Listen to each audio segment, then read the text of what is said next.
What if I told you that the hardest moments of your life, the ones that shattered your heart, shook your world, and made you question everything, were actually secret invitations? What if every storm you've survived wasn't just bad luck, but a doorway into something deeper? You're about to discover something ancient, something monks have whispered to each other on mountaintops and in silent forests for over 2,500 years. This isn't just advice. These are the survival codes of the human spirit, passed down from the Buddha himself, a man who faced fear, loss, hunger, and death, and still walked away smiling. This guide isn't here to hand you empty comfort. It's here to rebuild you from the inside out. Whether you're drowning in heartbreak, stuck in uncertainty, or just tired of pretending you're okay when you're not. These Buddhist lessons are about to show you how to turn pain into power and fear into wisdom. And the best part? You don't need to be a monk, a saint, or even a spiritual person to use this. You just need to be human, a human who's ready to stop fighting life and start dancing with it instead. So take a deep breath. What you're about to learn could change how you survive your storms, and maybe even how you see yourself forever. Let's begin. There comes a moment in every storm when you realize that holding on hurts more than letting go. That's where we begin. After all, what breaks us most in life is not the pain itself, but the way we cling to how life should be, even when life has already decided to be something else. This is where the heart of Buddhist wisdom opens its hands to us, offering a gift that feels strange at first, almost like an empty box. That gift is emptiness, or shunyata, a teaching so misunderstood that most people fear it before they even try to understand it. But the truth is, emptiness is not the absence of life. It's the key to surviving it. In Buddhism, emptiness doesn't mean nothingness. It doesn't mean your life doesn't matter. It doesn't mean you should stop caring or give up hope. Emptiness is something much more tender and much more powerful. It's the understanding that everything, including your pain, your identity, your story, and even this moment, is not as solid as it seems. When life punches you in the chest, your mind scrambles to hold on to something, a reason, a blame, a sense of control. But what if the first layer of suffering comes from that very grasping? What if the pain of losing a job, a loved one, your health, or your sense of self is only made heavier by the belief that you ever truly owned those things in the first place? Emptiness is not a cold void. It's a gentle unraveling of illusions, especially the illusion that anything in this life can stay exactly the same forever. This isn't bad news. In fact, it's the doorway to freedom. Because the moment you see that everything is always shifting, that no experience, no label, no feeling is fixed, you stop fighting the waves. You stop clinging to who you were before the storm hit. And something extraordinary happens. You float. When the Buddha spoke of emptiness, he didn't say it to scare us. He said it to liberate us. He wanted us to see that what hurts most is not life itself, but the stories we tell ourselves about how life must be. Emptiness is the courage to see life directly, without the filter of old expectations. Take grief. When someone you love is gone, the mind clings to every memory, every what if, every regret. But beneath all that pain, there's a quieter truth. The person you lost was never a fixed thing to begin with. They were a flowing river of moments, laughter one day, tears the next, silence the day after. They were a mosaic of change, just like you are. This doesn't make the love less real. It makes it more real, because when you stop clinging to the idea that people and things are supposed to stay frozen, You can finally see the beauty of their impermanence. They mattered because they were fleeting. Their love touched you precisely because it couldn't last forever. This is the first lesson of Shunyata. Everything is empty of fixed identity. Everything is free to change. And while this might feel terrifying at first, it's actually the softest landing place you'll ever find. It means your failures don't define you, because they too are empty, constantly changing. It means your heartbreak isn't the end of your story, because it's empty. It will evolve. It means even your own identity, the person you think you are, is not set in stone. You are a flowing process, not a product. And this changes how you suffer, because when pain comes, you don't lock it in place by saying, "This is who I am now, broken, unworthy, lost." You see the pain as a visitor, not a roommate. You see your sadness as a cloud, not the sky itself. You become curious about it, rather than consumed by it. Emptiness also reveals something radical about control. Most of our suffering comes from this exhausting tug-of-war with life, trying to force things to happen the way we want, trying to stop change from sweeping in. But when you understand that life itself is empty of any fixed script, you stop trying to write one. You start dancing instead. You lose the need to constantly label experiences as good or bad. You stop demanding that every moment fit your idea of happiness. And in doing so, you discover something shocking. Most of your suffering wasn't caused by life itself, but by the story you were telling about it. Let's make this even clearer. Imagine holding a rope tied to something heavy. Every time life shifts, the rope pulls, and your hands bleed from holding on so tightly.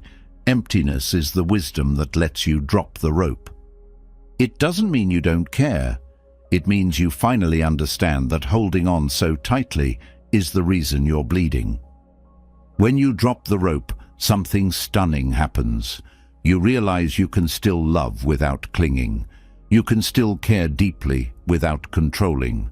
You can still move forward without needing the path to be straight. This is what Buddhists call the middle way, the path that walks between attachment and aversion. And here's where emptiness becomes pure strength. Because once you no longer need life to obey your expectations, you become unbreakable. It doesn't mean you never feel pain. It means pain no longer owns you. You feel it fully, but it doesn't define you. This is the heart of resilience in Buddhist teaching. It's not about making your skin thicker or your heart harder. It's about becoming so open, so fluid, that no experience can trap you. Like water flowing around rocks, you keep moving, not because you're numb, but because you're free. And this freedom changes your relationships too. When you understand emptiness, you stop treating people as fixed characters in your personal story. You stop saying, "They must always love me this way," or "they can never change." Instead, you meet them fresh, in each moment, without the weight of old assumptions. This makes love lighter and freer. It makes forgiveness easier.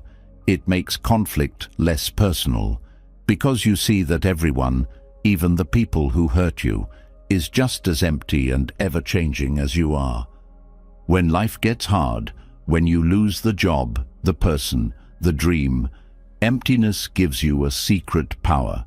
You stop believing that this moment is the whole story. You know this moment is empty too, already changing, already in motion. You don't need to panic or collapse. You just need to stay present and open. This is the kind of resilience that lasts, not the brittle strength of forced positivity, but the flowing strength of someone who knows, "I can lose everything and still be okay, because I never truly owned anything to begin with." Emptiness isn't cold philosophy. It's the ultimate tenderness. It's the whisper that says, Let go, my love. You were never meant to carry all this. And from that letting go, something surprising blooms. Courage. The courage to live fully, to love without guarantees, to try even though you might fail. Because once you realize that life owes you nothing, you stop waiting for it to be fair. You start living anyway. In the end, emptiness doesn't make life meaningless. It makes life precious. It's the reminder that every moment, every connection, every breath is a gift, not because it lasts, but because it doesn't. And with this understanding, you walk into your hardest days with open hands and a fearless heart. You don't need to grip life so tightly anymore. You can hold it gently, knowing it's already changing. And so are you. This is the strength of emptiness, the strength of someone who has nothing left to cling to, and is finally, beautifully free. If emptiness teaches that nothing has a fixed, unchanging identity, karma teaches why certain storms seem to find us no matter how fast we run. To understand one without the other is like holding a map, but not knowing which direction you're facing. Emptiness shows the map is fluid, but karma shows the terrain you are walking through right now was shaped long before this moment began. Karma is one of the most misunderstood words in the modern world. Some see it as punishment, like the universe is some angry schoolteacher waiting to slap your wrist for every mistake. Others think of it like a scoreboard, tallying points for good and bad deeds. Both are wrong. Karma is not a cosmic justice system. It's much simpler, much deeper, and far more personal. Karma means action, and more importantly, it means the ripples that flow from every action you've ever set into motion. Every thought you hold, every word you speak, every action you take, they all leave traces. These traces, like seeds scattered into the soil of your life, wait for the right conditions to bloom. Some bloom quickly. You yell at someone in anger and they yell back immediately. Others sink deep into the earth of your consciousness, resting for years or even lifetimes, until the right rain and sunlight awaken them. What you face today, the heartbreak, the loss, the struggle, may have roots not only in your childhood, but in lives you don't even remember. This isn't mystical punishment, it's simple cause and effect. But the beauty and the terror is that most of these causes were planted unconsciously. Every time you reacted without awareness, every time you grasped tightly out of fear, every time you turned away from compassion, you planted a seed. And because karma doesn't operate on human timelines, those seeds could bloom long after you've forgotten where they came from. This is why life sometimes feels so unfair. We forget the actions, but we live the effects.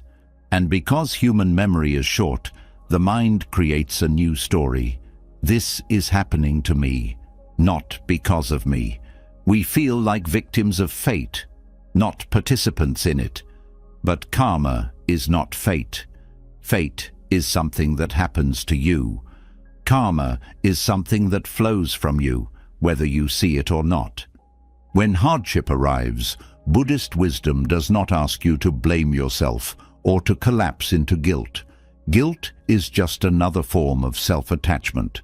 Instead, you are invited to wake up, to pause and ask, what seeds am I watering right now? Even if I can't see where this storm began, what am I feeding with my current thoughts, words, and actions? Am I adding fear to fear? Am I meeting anger with more anger?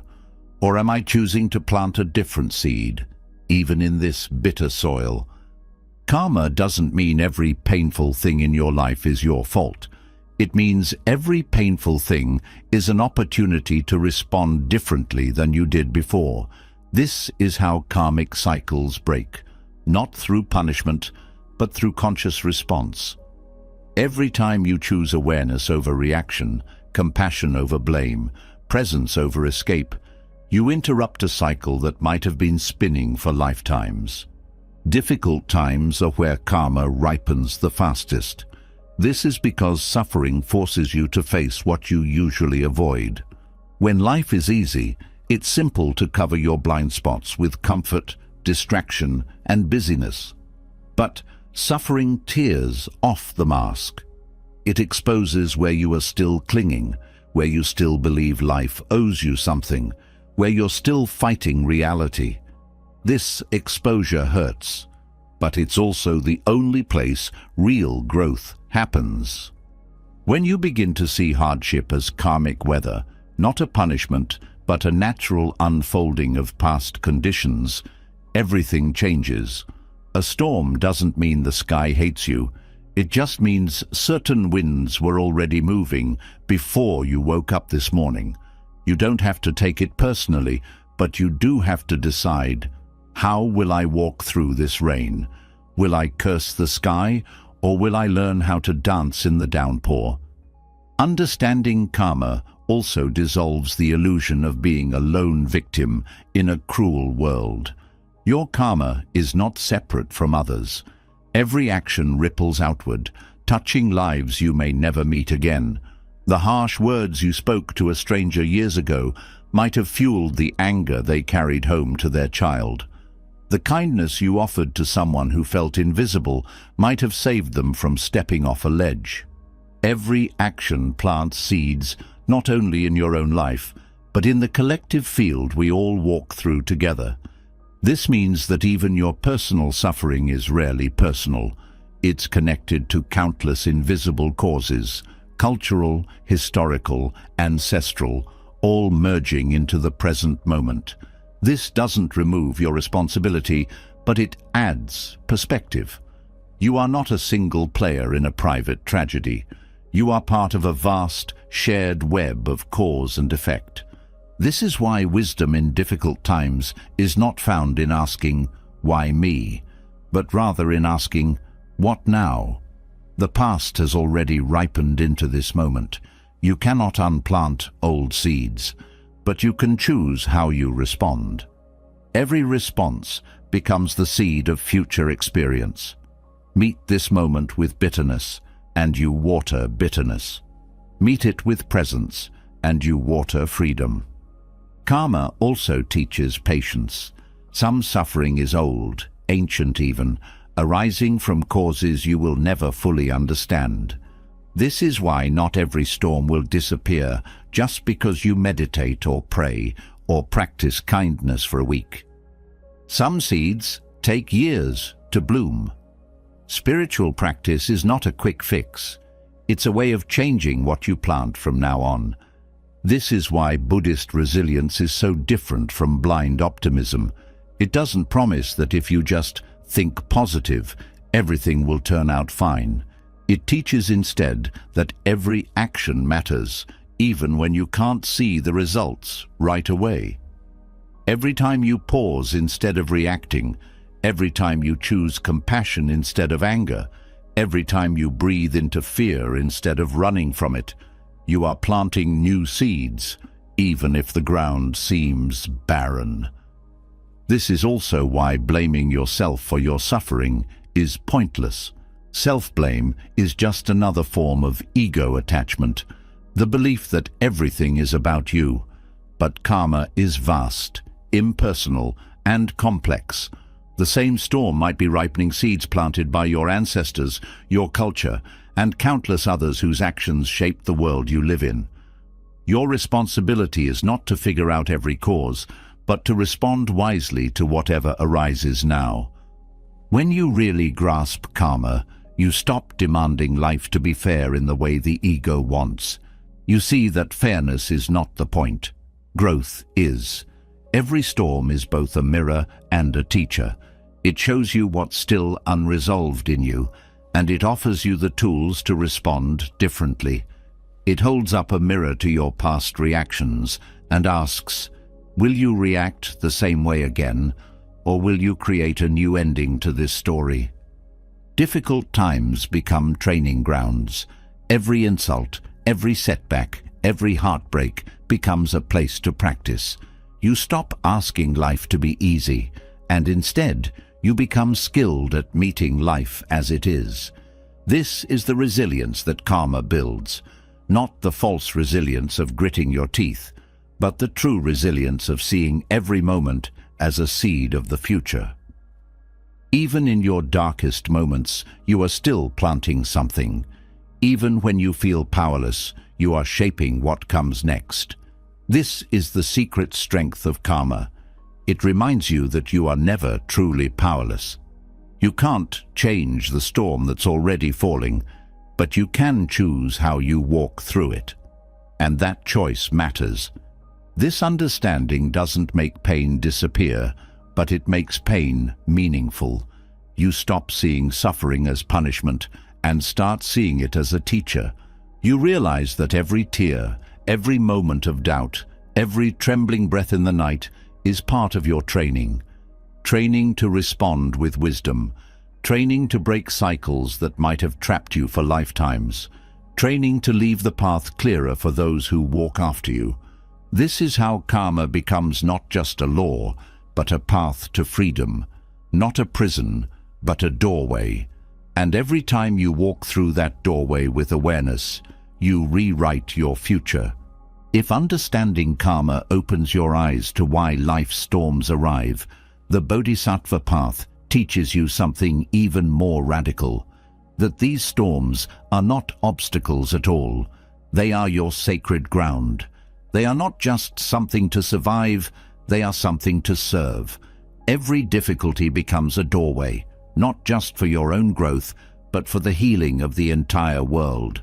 This flips the entire logic of suffering upside down. Most people spend their lives trying to escape hardship as quickly as possible. The Bodhisattva does not run from suffering. The Bodhisattva steps toward it. Not because pain is holy or suffering itself is a prize, but because suffering is where compassion is born. Without touching suffering directly, the heart stays small. The self stays fragile. And the world remains divided between those who suffer and those who turn away. The Bodhisattva path is the ancient vow to never turn away, not from your own pain, and not from the pain of anyone else. This path is not about fixing everything, because you can't. It's about staying present with what hurts. Without running, without numbing, without closing your heart. This presence alone begins to dissolve the boundary between self and other, between my suffering and your suffering, until you see clearly, there is only suffering, and we're all responsible for each other's healing. This is not martyrdom. It's not about sacrificing yourself until you collapse. It's about understanding that your suffering and the suffering of the world are woven from the same thread. You are not separate from the collective pain. And so, every time you meet your own suffering with compassion, you are also healing the collective wound. Every time you refuse to turn away from your own heartbreak, you develop the strength to hold others through theirs. This changes everything, because it means even your hardest days are part of something greater than you. Your grief becomes training to sit beside someone else's grief. Your fear becomes the path to understanding the fear in others. Your confusion teaches you patience for the confusion of the world. Every personal storm becomes a gift you can eventually offer back, not in words or advice, but in the simple, powerful presence of someone who knows what it feels like to hurt and who doesn't flinch in the face of suffering. The Bodhisattva path reveals a hidden truth. Adversity is not the opposite of spiritual practice. It is the heart of spiritual practice. When life is easy, compassion is easy. When you have what you want, kindness flows effortlessly.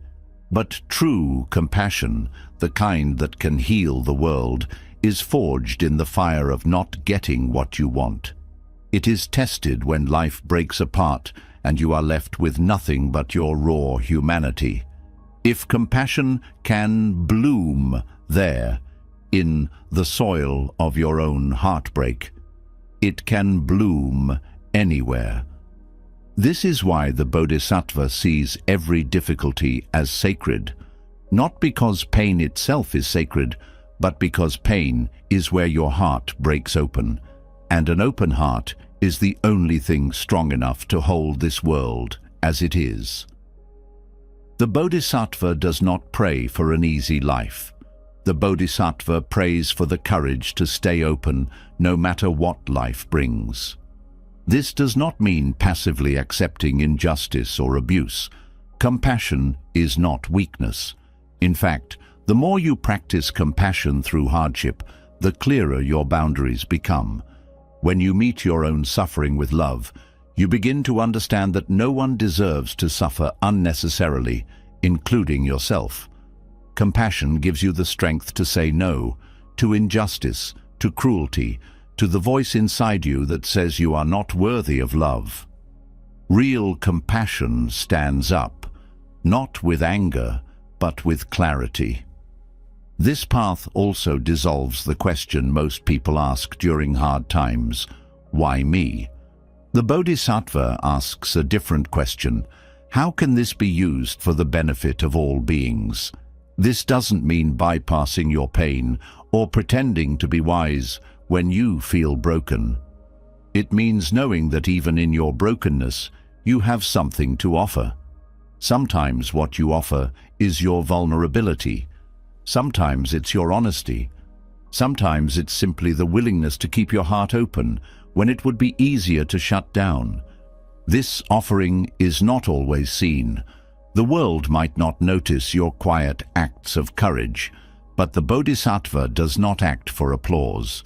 The Bodhisattva acts because there is no separation between self and world. To heal yourself is to heal the world. To heal the world is to heal yourself. This is not poetry. It is the truth you feel directly when you sit fully with your own pain and realize it is not just personal. It is ancient. It belongs to everyone. This changes how you view difficult people too. The Bodhisattva sees even the people who hurt you as part of your training, not because they are right or good, but because they show you where your compassion still has limits. Every time someone triggers your anger, your resentment, your judgment, they reveal where your heart still closes. They become your teacher, not in the sense that you have to tolerate abuse, but in the sense that they show you your edge. The place where your love stops. That's the place to work. This does not mean staying in harmful situations. Sometimes compassion means walking away. Sometimes it means fierce truth-telling. Sometimes it means protecting yourself so you can keep serving others without burning out. But even when you walk away with understanding. This person is suffering too. Hurt people hurt people. That does not excuse harm, but it explains it. And that understanding frees you from the prison of bitterness. The Bodhisattva path also transforms how you see failure. In this culture, failure is treated like poison, something to avoid at all costs. But in Buddhism, failure is sacred ground. Every time you fall apart, every time you lose your way, every time you break your own vows, you are given the chance to learn something real. Not spiritual perfectionism, but real, raw, humble truth about who you are and what you need to heal. The Bodhisattva does not fear failure, because failure is part of the training. This changes how you pray too. Most prayers are requests for life to change, for pain to end, for something to arrive or disappear. The Bodhisattva prays for courage to face life exactly as it is, not because they are resigned, but because they know that every moment, even the terrible ones, are part of the awakening path. Nothing is wasted. Nothing is outside the path. Even hopelessness becomes part of the path. Sometimes the most compassionate thing you can do for yourself is to sit quietly with your hopelessness, not to fix it, but to listen to it, to ask, What does this hopelessness want me to see? Maybe it wants you to see that you've been carrying the weight of the world alone. Maybe it wants you to see that you've been running from your own needs. Maybe it wants you to remember that you are not the savior of the world. You are just one human heart, doing your best. This humility is powerful. It strips away the illusion that you have to be perfect, wise, or enlightened to be of service. You don't. The Bodhisattva serves from exactly where they are, messy, human, incomplete. This is what makes their compassion real. It's not theoretical. It's born from blood and bone, from broken hearts and trembling hands. And that's why it touches others, because it's honest. This honesty is what makes the Bodhisattva trustworthy. When people see that you're not pretending to have it all together, when they see you standing in the fire without flinching or faking, they trust you. Your presence becomes medicine, not because you have all the answers, but because you have the courage to stay. And in the end, that's all anyone really needs. Someone who is willing to stay present with pain, stay present with joy, stay present with the messy, complicated truth of being human. This is the deepest gift of the Bodhisattva path. It teaches you how to stay awake in the middle of the storm, and not just for yourself, but for everyone who walks beside you. Because the world does not need more perfect people. It needs more present people. People who are willing to love in the middle of fear. People who are willing to forgive while they are still grieving. People who are willing to show up even when they have nothing to offer but their broken, open heart. That is the heart of the Bodhisattva. That is how adversity becomes a path. That is how you transform pain into love, not just for yourself, but for all beings everywhere.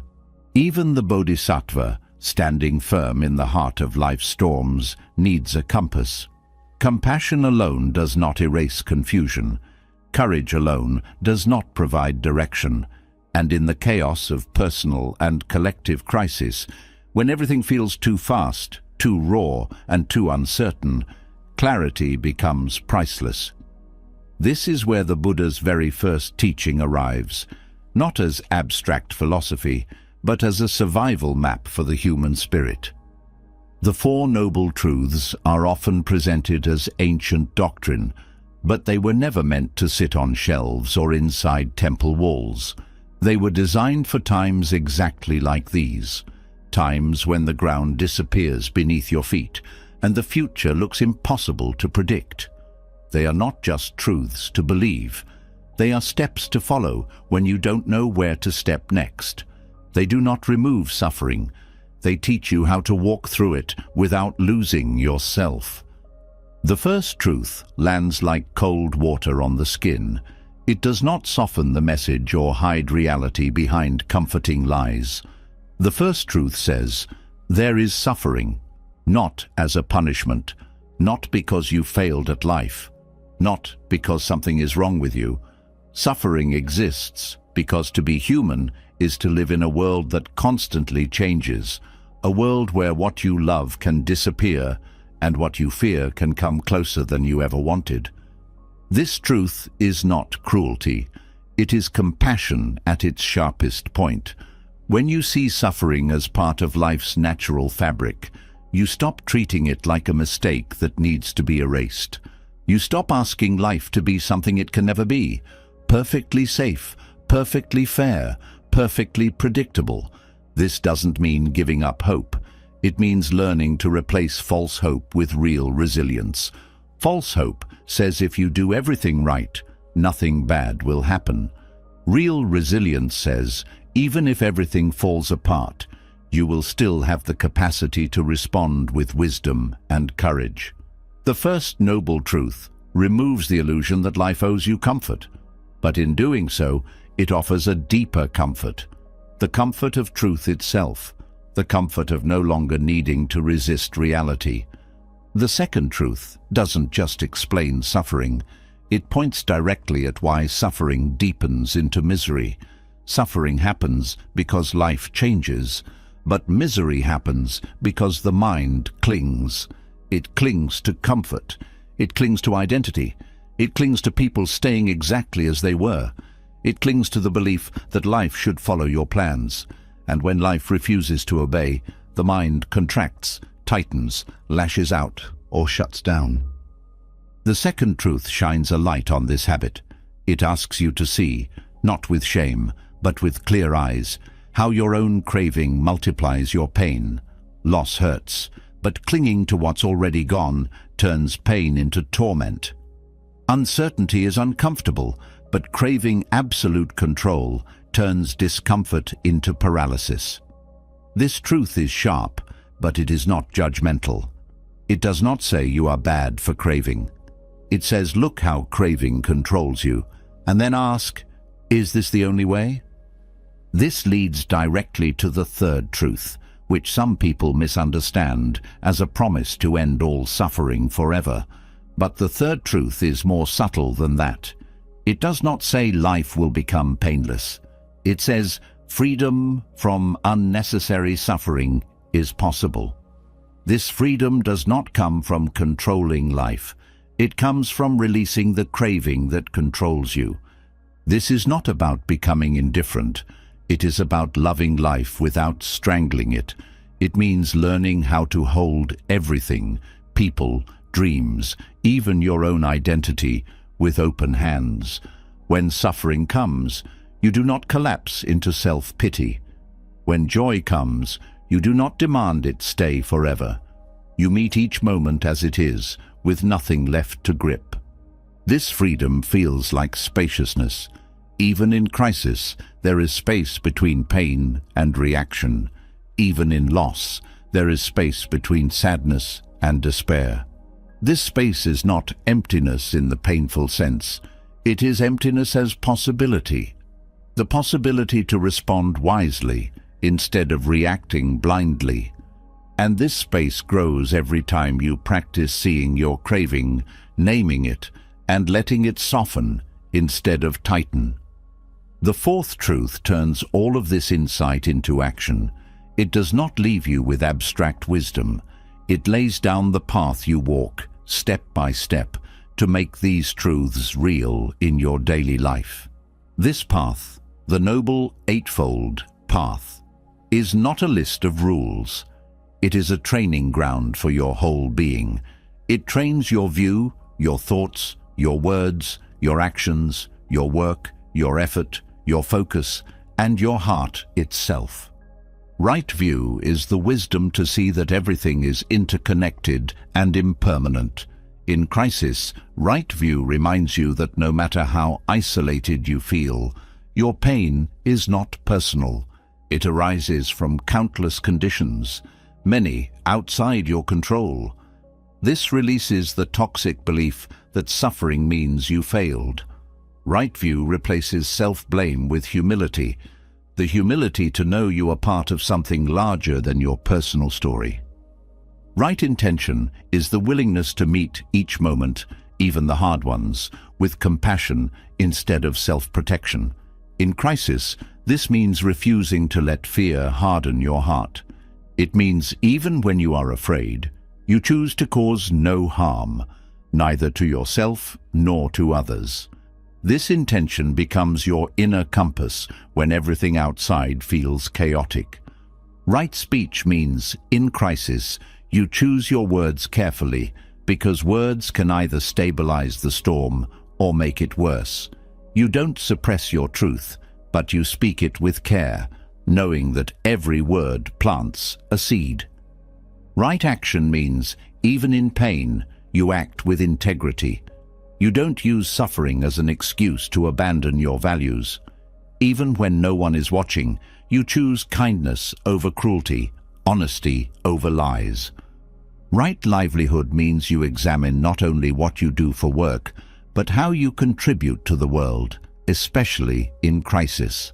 Are you adding to the collective fear or helping calm it? Are you exploiting others' fear or offering something real. Right effort means you don't numb out or give up, but you also don't force yourself to solve everything overnight. You stay with what's real, step by step, without drowning in overwhelm. Right mindfulness means you do not abandon your body or your breath.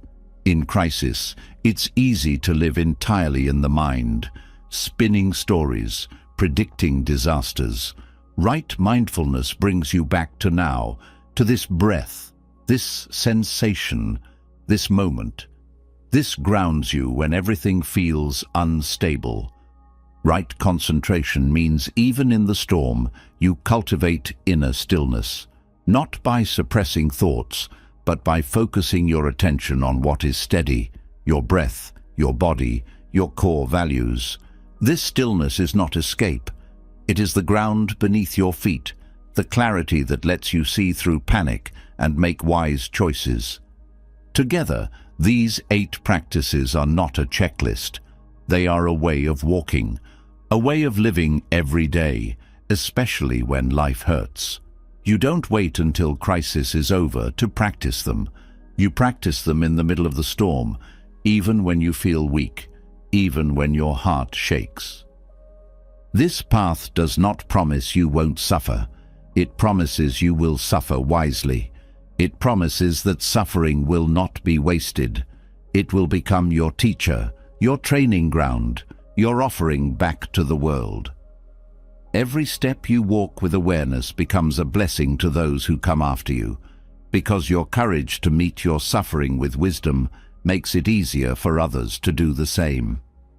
The 4 Noble Truths are not abstract. They are medicine for real life. They are the map you follow when the road disappears. They are the hand you hold in the dark. They are the reminder that even now, even here, you're still on the path. You have not failed. You have not fallen off. As long as you keep walking, you're practicing, and every step, no matter how painful, is part of your awakening. It is one thing to know the path exists, and quite another to stay on it when the weight of life feels too heavy to bear. Knowing the 4 Noble Truths gives you a map, but maps do not walk for you. They do not carry your exhaustion.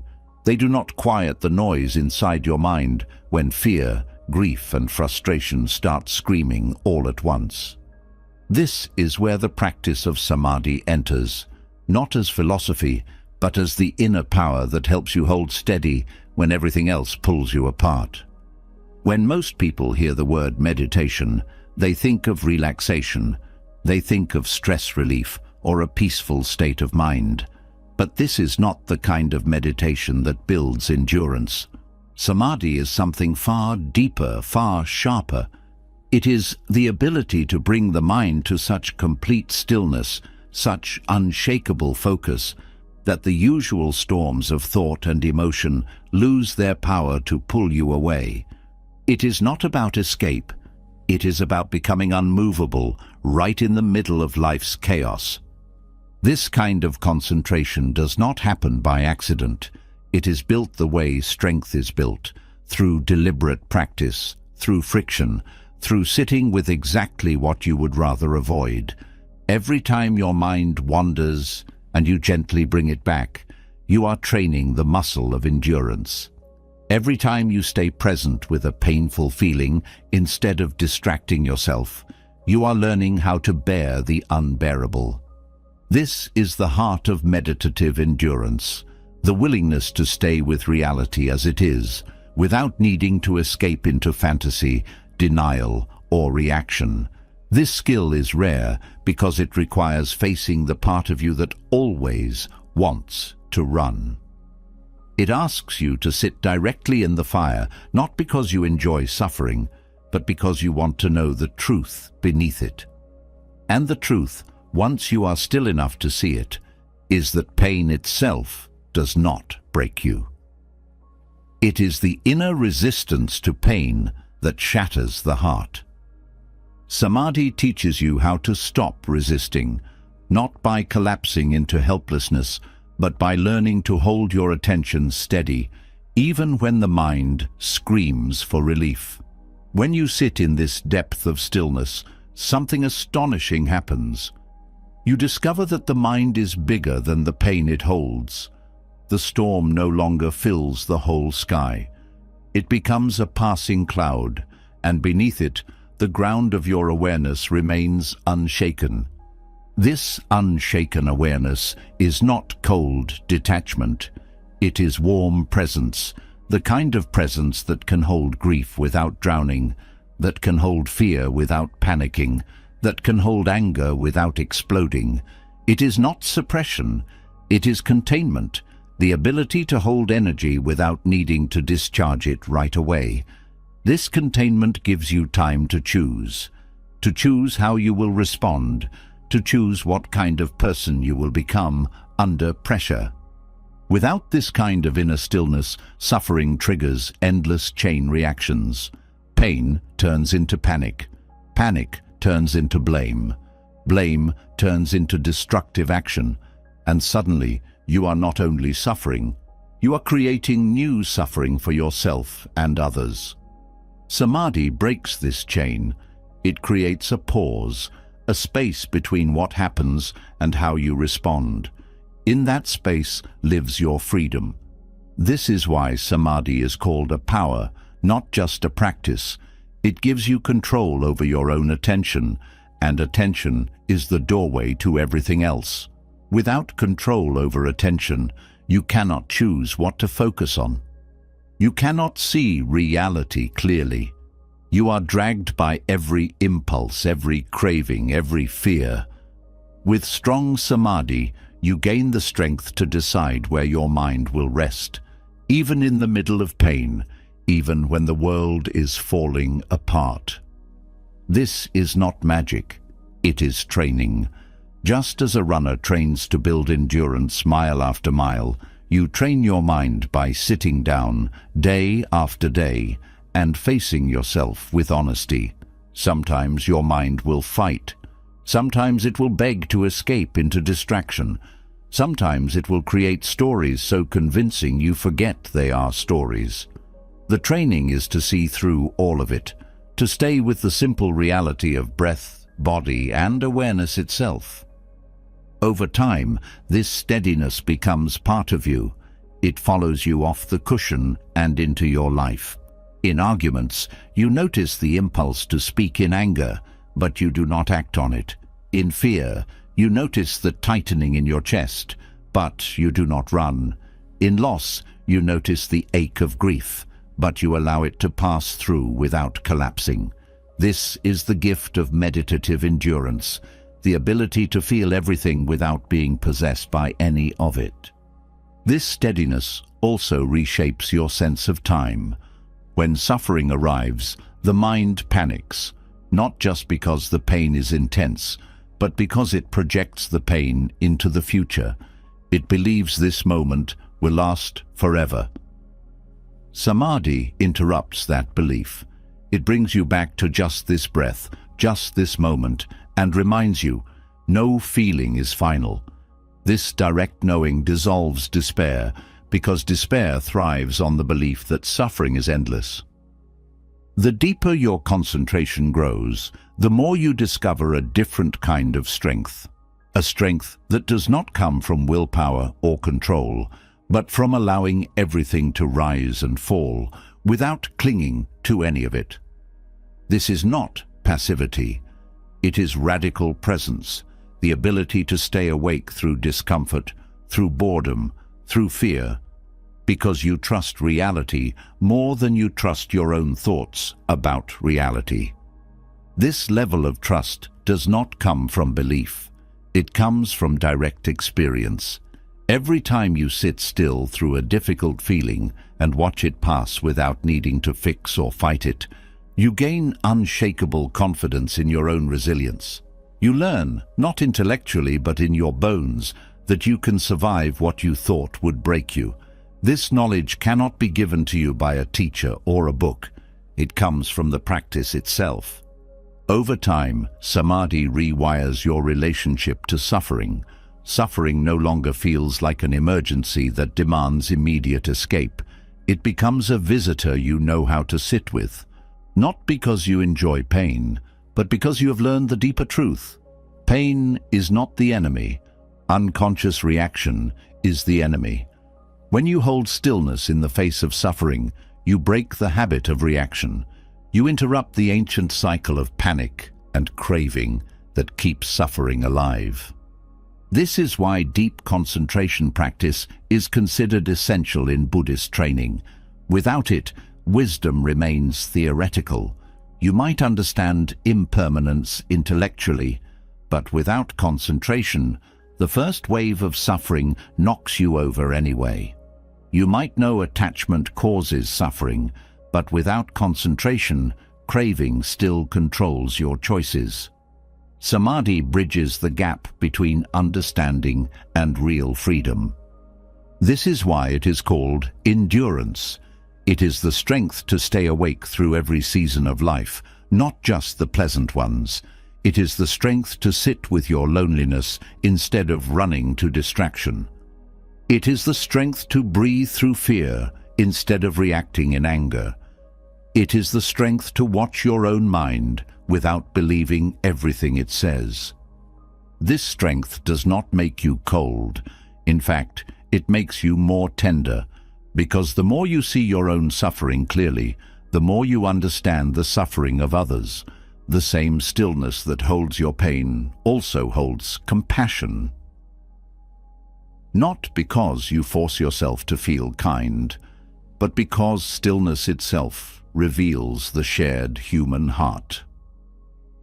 Without strong samadhi, compassion burns out.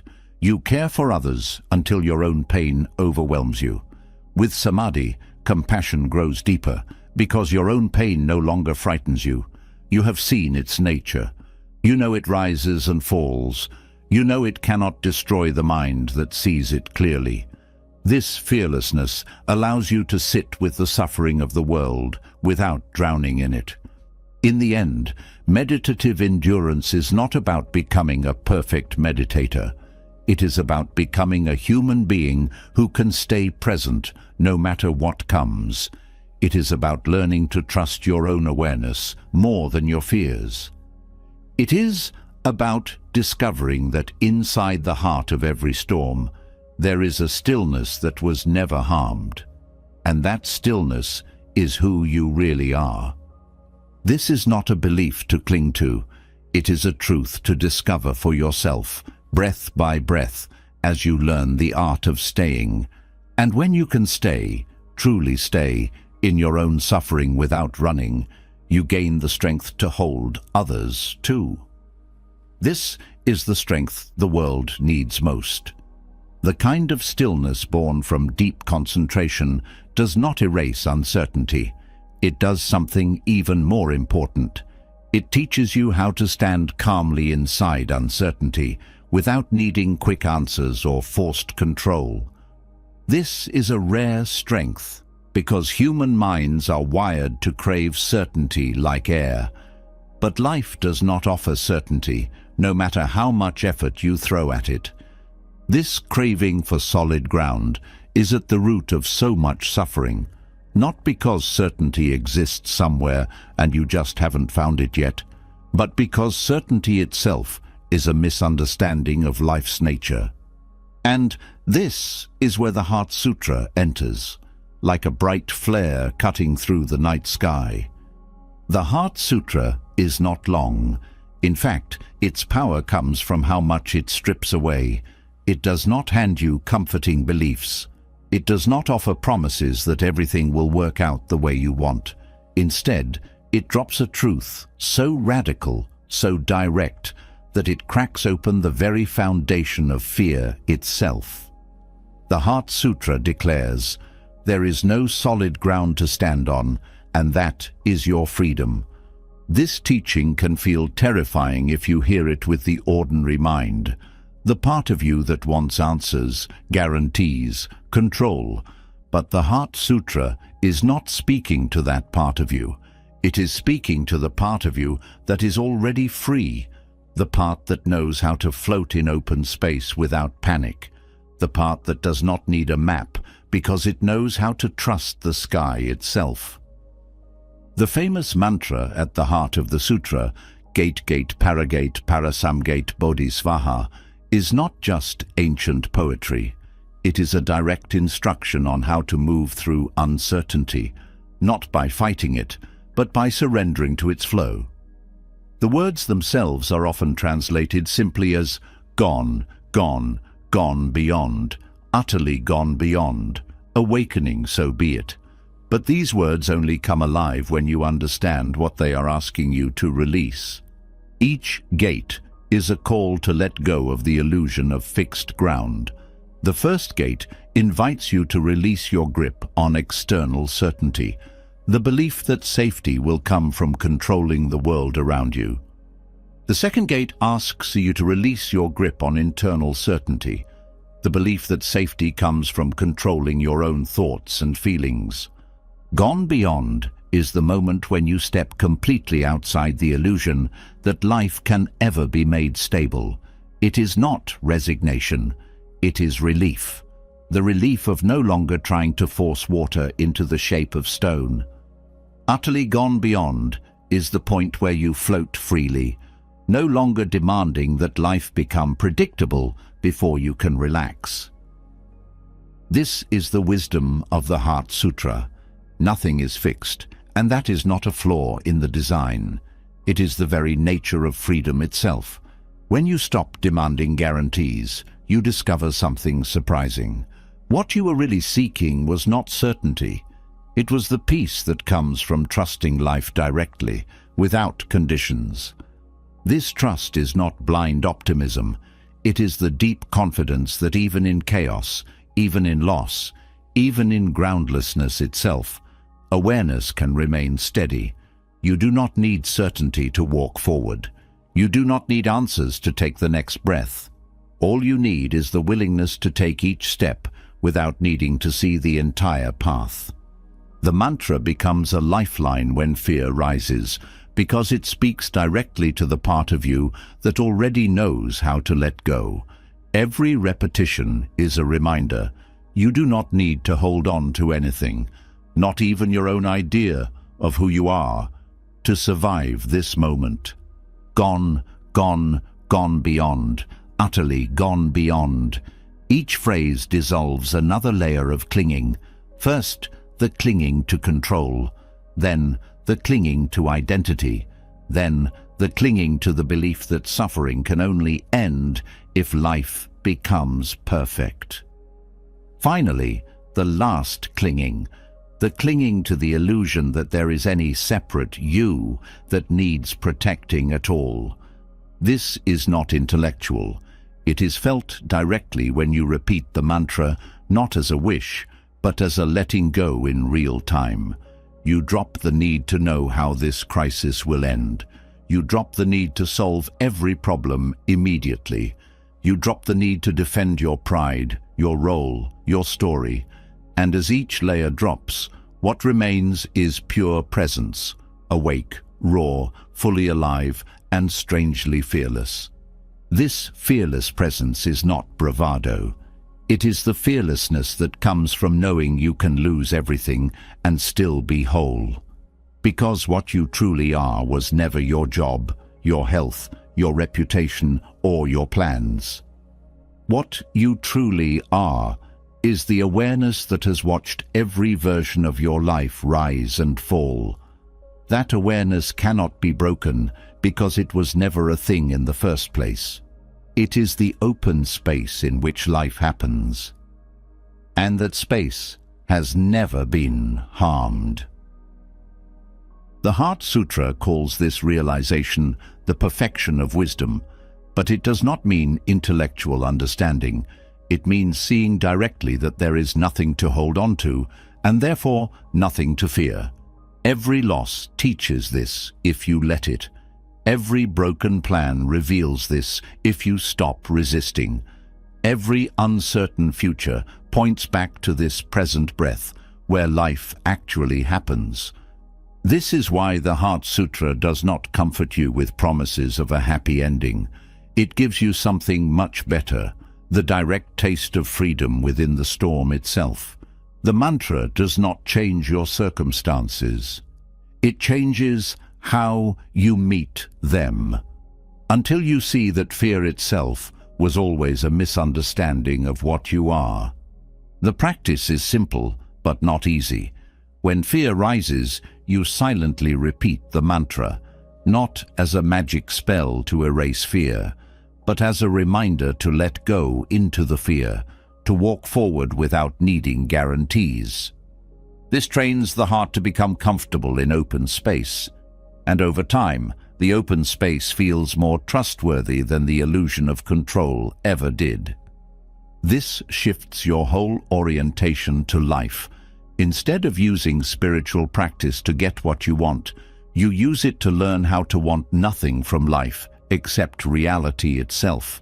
This does not mean you stop caring. It means you stop bargaining with life.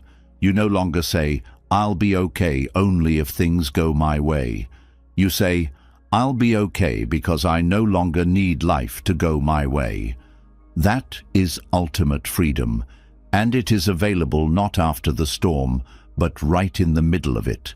The mantra is a doorway, and every time you walk through it, you remember, this moment, even this one, is workable. Not because it's comfortable, but because you are no longer demanding comfort before you allow yourself to trust life. Over time, this practice changes your relationship with uncertainty itself. You stop seeing it as a threat. You start seeing it as the creative space where all new things are born. Certainty is a closed room, no air, no possibility, no mystery. Uncertainty is a wide open field, and though walking through it takes courage, it also offers freedom that certainty could never give. This is the gift of the Heart Sutra. It does not erase the unknown. It teaches you how to stand in the unknown with an open heart. It shows you that every time you let go, what you find is not emptiness in the painful sense. It is emptiness as infinite space, emptiness as the freedom to meet life exactly as it comes. This is the power of a mantra that millions have whispered through wars, losses, and personal collapse. They did not whisper it to escape life. They whispered it to remember how to stay awake inside life without needing to know how the story ends. They whispered it to remind themselves that there is no solid ground, and that is what makes life sacred. That same mantra is in your hands now. The storm you are facing is your personal doorway into the wisdom countless ancestors walked before you. Their courage lives in these words. Their steadiness is your inheritance. Every breath you take while silently repeating the mantra adds your own courage to the stream. This is how lineage works, not through blood, but through shared courage. And every time you meet uncertainty with presence, you add your voice to the ancient chorus that has always said, "Gone, gone, gone, beyond." And still, somehow, perfectly whole. Even with the strongest mantra in your heart, even with the deepest meditative stillness anchoring your breath, there will be moments when your own strength feels thin. It happens to everyone. Some storms are too heavy to hold alone. No matter how much wisdom you carry, no matter how sincere your practice, there will come a time when your own mind turns against you and the weight of your own story becomes too much to bear. This is not failure. It is proof that you are human. The Buddha understood this so deeply that he refused to place individual practice at the center of the path. He placed community there. Sangha, the spiritual community, was not an optional extra for those who needed company. It was understood as essential medicine because no one walks the path of awakening alone. Isolation is not strength. It is vulnerability disguised as pride. And pride cracks easily under pressure. A Dharma friend is not just a buddy who shares your beliefs. A Dharma friend is someone who is committed to walking beside you when you forget how to walk yourself. They do not carry you. They remind you how to stand again. They do not solve your suffering for you. They reflect your own inner wisdom back to you when you cannot see it. This reflection is precious because the human mind is a hall of mirrors, and in crisis, it is nearly impossible to see yourself clearly without help. But not every friend can do this. Ordinary friendship is often built on comfort, shared opinions, or the desire to feel good. Dharma friendship is built on ethical commitment, the agreement that both of you are here to help each other wake up, not to entertain each other or soothe each other's egos.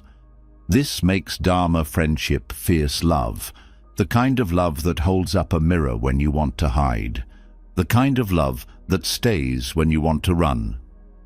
This kind of friendship requires mutual commitment to truth, not truth as personal opinion, but truth as the willingness to see things as they are, even when it's uncomfortable, even when it hurts. When you're lost in self-pity, a Dharma friend does not offer shallow comfort. They offer clarity. They remind you of the impermanence you forgot. They name the craving that is driving your suffering. They help you see that even in pain, you still have choice. The choice to meet this moment with awareness or with reaction. This honesty can feel sharp if you are used to friendships built on mutual avoidance. Many friendships crumble under the pressure of crisis because they were built on shared illusions. The illusion that life can be controlled, the illusion that comfort is more important than truth, the illusion that honesty can be sacrificed to preserve harmony. But Dharma friendships are built for storm weather. They are forged in the understanding that the whole point of spiritual friendship is to wake up together, even if it hurts. This does not mean Dharma friends are harsh. It means they care too much to lie to you. They care too much to let you stay asleep when you could open your eyes. And they expect the same from you. This mutual responsibility creates a bond that is rare in this world, because it is not based on convenience or entertainment. It is based on the shared vow to walk the path no matter what comes. Dharma friendships also dissolve the poison of shame. When you suffer in isolation, the mind quickly creates stories. Stories that you are broken, that no one else struggles like you do, that real practitioners do not fall apart like this. But in honest spiritual friendship, you hear the truth. Everyone falls apart. Everyone doubts. Everyone forgets. Everyone collapses under the weight of their own fear sometimes. The difference is whether you have someone who will sit beside you until you remember your own strength. This is why the Buddha said, Sangha is not just important. It is one of the three jewels, one of the central refugees that protect the heart on the path. Without Sangha, even the clearest teachings can become distorted by the mind's endless ability to twist wisdom into self-judgment. Without Dharma friends, you lose the precious mirror that shows you your blind spots, the places where you are still clinging, still hiding, still trying to manipulate life to fit your expectations. A true Dharma friend does not judge these blind spots. They shine light on them with love, because they know the same blind spots live in them too. This shared vulnerability creates the conditions for deep trust, the kind of trust that does not collapse when you show your darkest self. In a world where most people only present their polished surface, this kind of raw honesty is medicine for the soul. Ethical friendship also means holding each other to the highest standard of integrity, especially when life gets hard.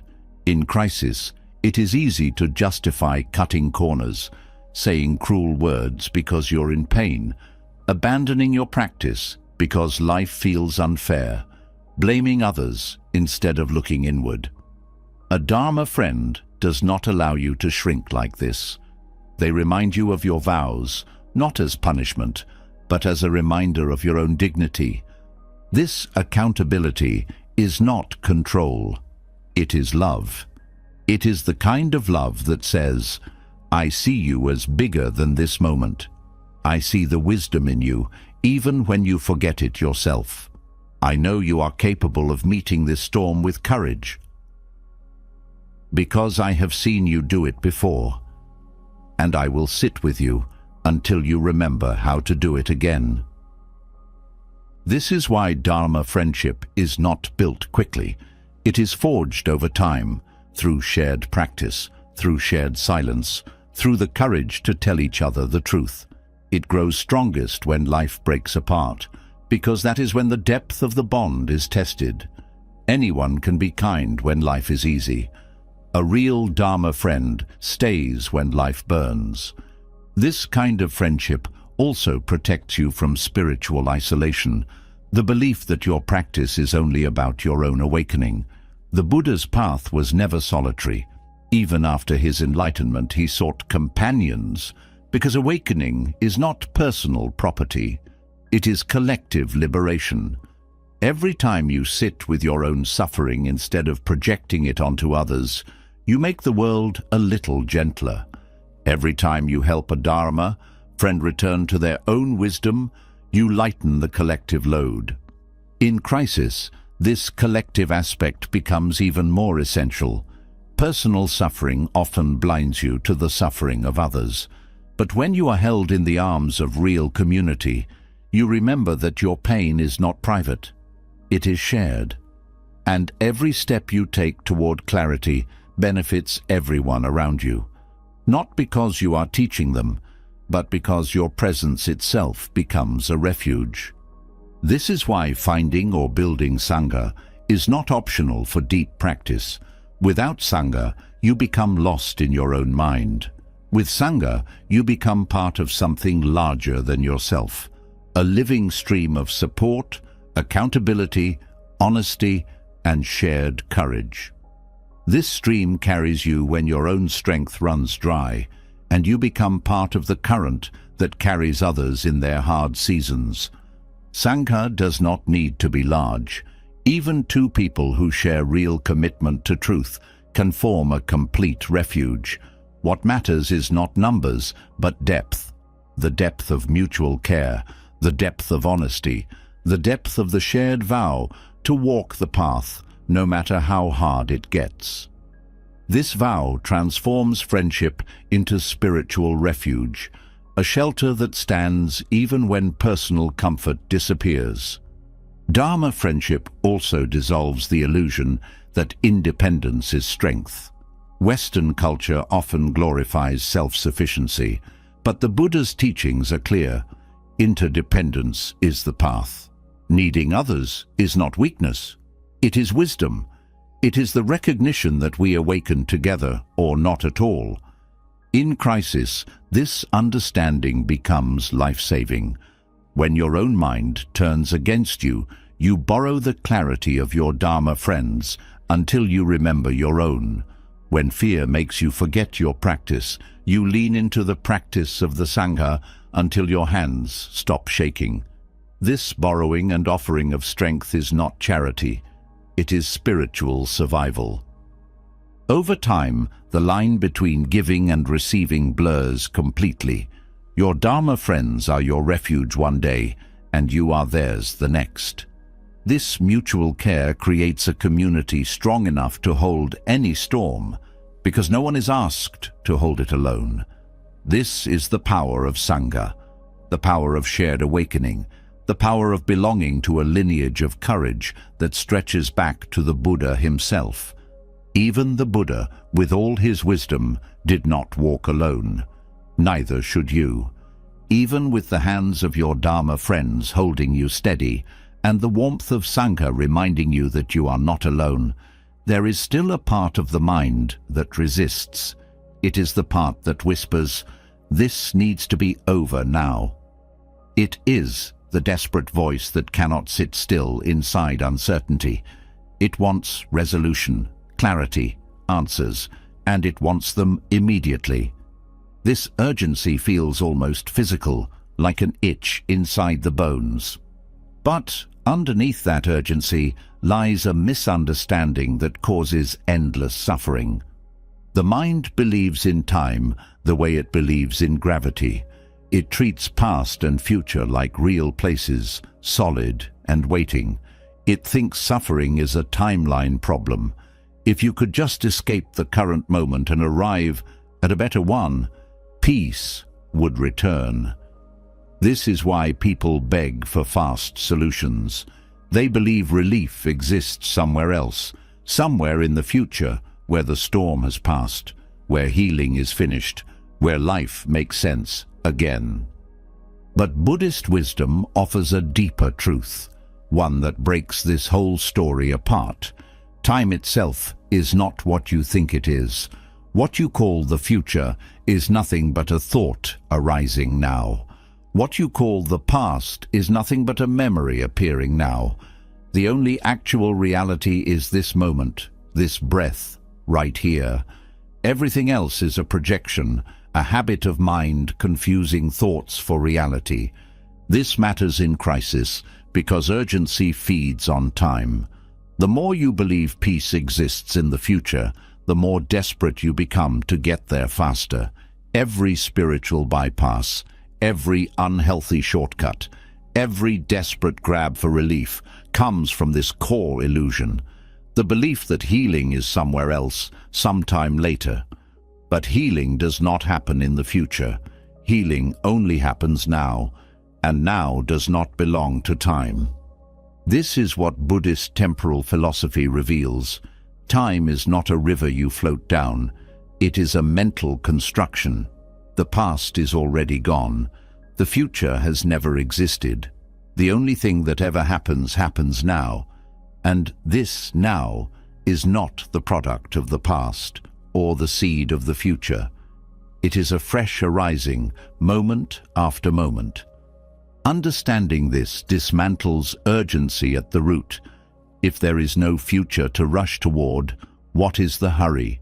If every healing, every insight, every breakthrough can only happen in the space of now, then what use is running?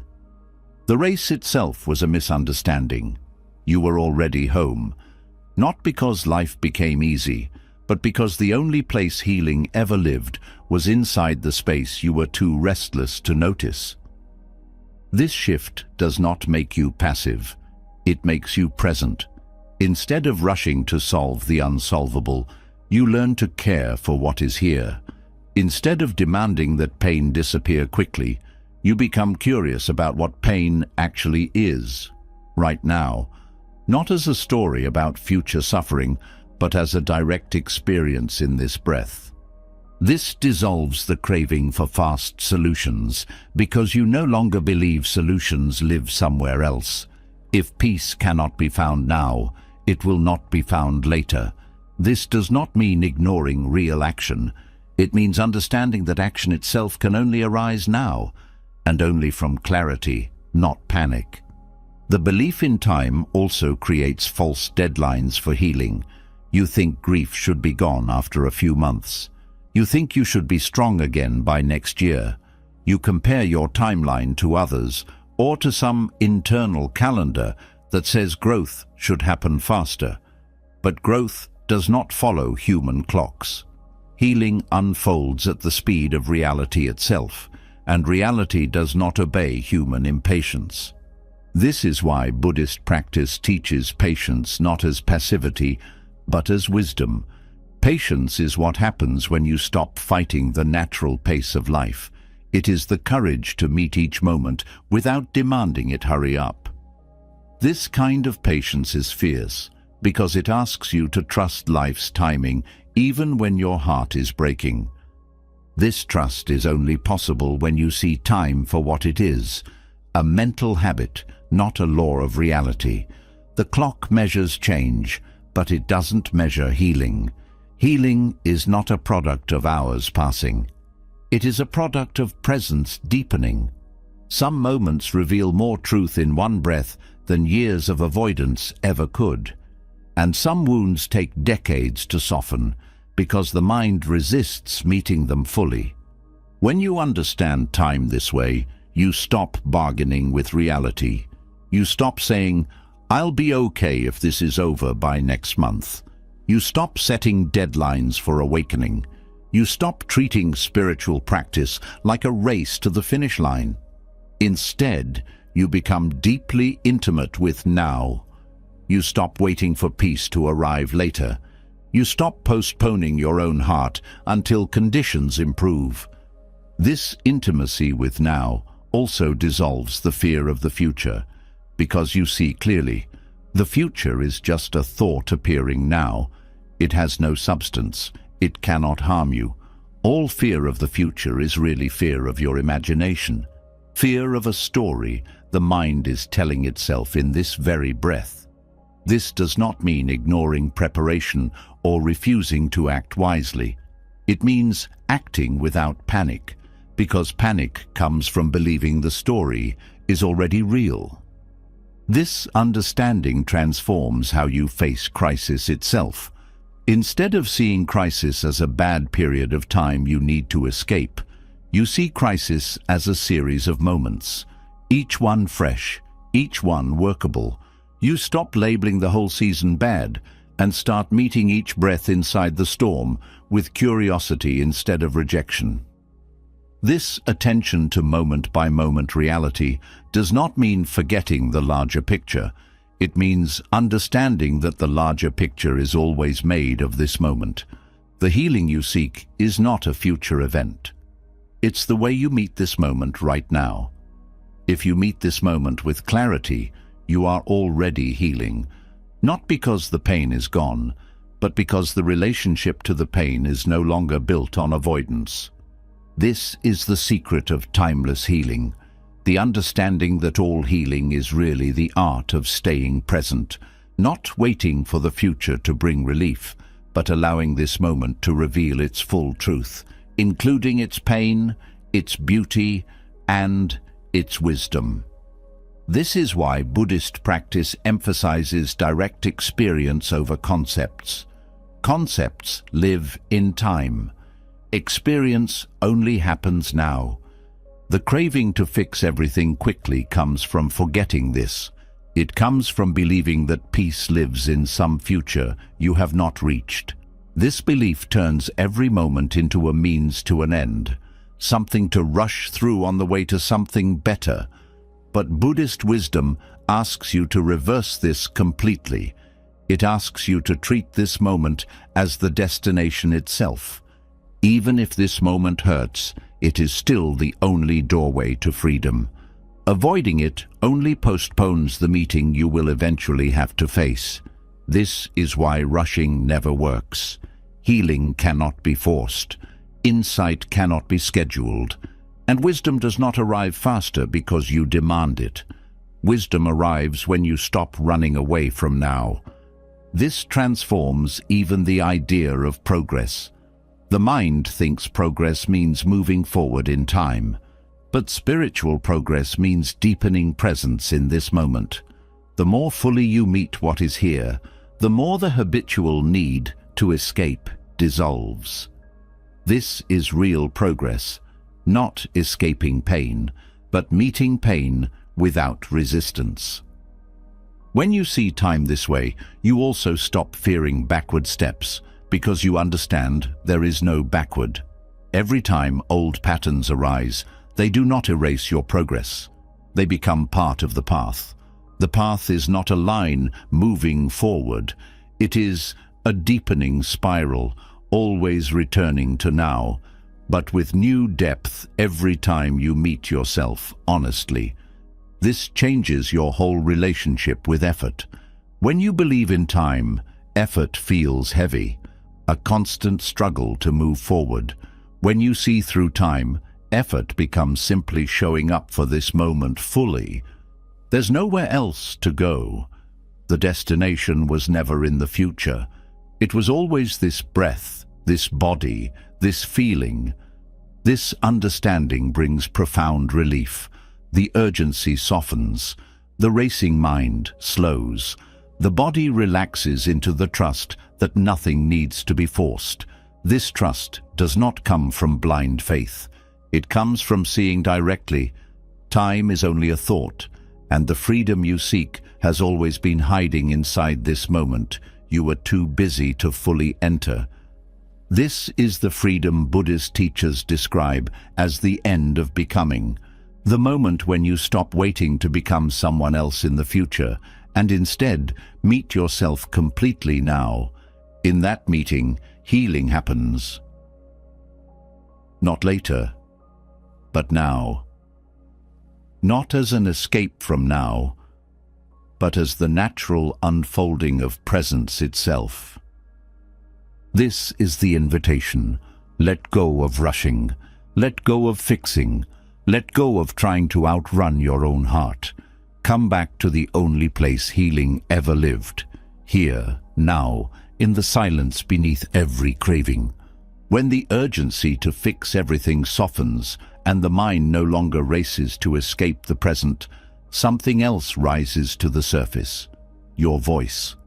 The words you speak when life breaks apart carry power far greater than most people realize. In times of personal loss or collective fear, every word either plants calm or spreads fire. There is no neutral speech when the air itself is trembling, and this is why the Buddha placed right speech directly on the Noble Eightfold Path. Because in times of suffering, how you speak becomes a form of practice just as sacred as meditation itself.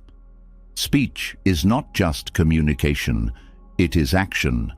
Every word you release into the world shapes reality, not only for others, but for yourself. In a crisis, words have weight. They do not float past unnoticed. They land inside the hearts of those already shaken. And this landing creates consequences that ripple far beyond what you can see. When words are careless, they fuel confusion, spread blame, and reinforce fear. When words are clear, they become a lantern in the fog. They stabilize the inner ground for both speaker and listener. Right speech begins long before sound leaves the mouth.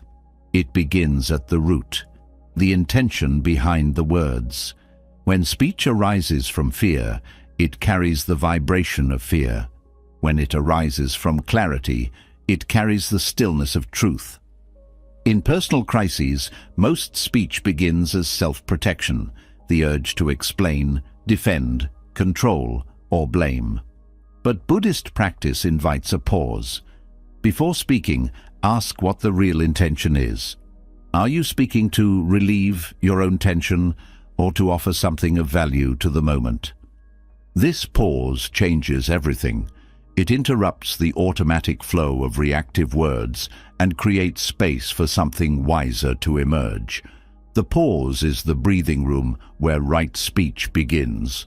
Without it, words pour out, driven by old patterns that have nothing to do with the present moment and everything to do with the mind's habit of self-defense. Right speech is not about being polite. It is about telling the truth without causing harm.